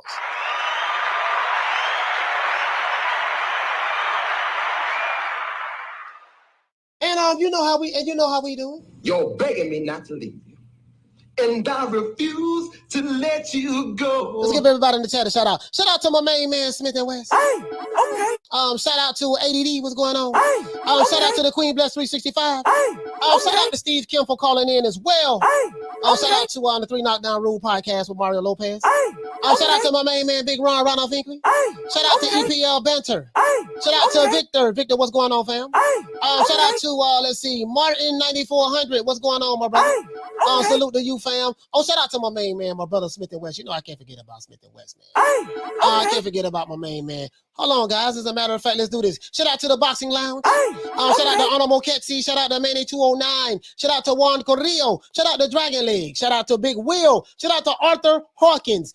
Big Hawk from Maryland. Shout out to Knockdown 305 Day, kind of representing. Shout out to Adrian Big 30. Shout out to Mike from Boston. Shout out to Frankly Sherry. Shout out to Elf Society. Shout out to Bernard Burton. Shout out to Cassidy. What's going on, fam? Shout out to Big Tony Boswell. My main man Troy Graham from B More. Shout out to AV Sounds. Shout out to Kathy W. Shout out to Dean West. Salute to Jim 82. Shout out to Two Matador. Shout out to Miguel Chartico. Salute to the Queen Lady Shan. Shout out to the Queen Karma Serene. Shout out to Jay Miller. Salute to Here to There. Shout out to True Gritter 402. Shout out to Malcolm Roach. Malcolm Roach from Houston, Texas. Shout out to Hell Hero Elite, one of our sponsors, man. We got new on the board. We're gonna have some commercials for that as well. Shout out to Jay Rodriguez. Shout out to Folobon. Shout out to Philo 58. Shout out to Ralph Reacts. Shout out to Ron Boy Fresh. Shout out to Dantes. What's going on, fam? Shout out to Ronald Finkley. Shout out to Charles N. Chick from LA. Damian Bennett from B-More. Lonnie Laughlin. The Queen Lil Green Eyes P. Charlo. Amen. Salute to you, fam. Jack Wadatama, Thomas Jones, Jason Dockery, the Queen Fitzsiana Fights. Salute to the Queen Miss Fitz. Shout out to my brother Retro Boxing, the documentaries, my brother Blood Boxing. Salute to my brother, man. God damn, man. Salute to my dog. Shout out to Schoolo X-Man. Shout out to my brother Mark Nash from the ATL, Rider of the Storm, Carl Hansen, Philly Fly with the Lick Reed. Shout out to the Queen Bless 365, A Sneed in the building, Dr. Paul Evans, the good doctor. Shout out to Mr. Pads. Salute to the Queen Arlette. Shout out to my big sister, the Queen Lisa Bells. Salute to Smith and West. Shout out to my main man, Punch Perfect Boxing. You know my motto, man. I tell you guys, if you say this guy Godzilla, his ass better be fighting King Kong. We gonna keep that same goddamn energy. Nobody get no pass over here, man. Nobody get no pass. We don't give a damn about your feelings. None of that shit. Listen, man, you gotta call it like it is. Be as objective and unbiased as possible. And if you have an emotional attachment to a fighter, that's your problem. If you have an emotional attachment to a promoter, that's your problem. It has nothing to do with me. Other than that, that's it. It's the Coach Malachi Williams signing out. I know I'm speaking fast. See you guys tomorrow, 3 o'clock Eastern Standard Time. And you know my motto, don't meet me there, beat me there. Peace. Man, I'm out of here, bro. Let's go.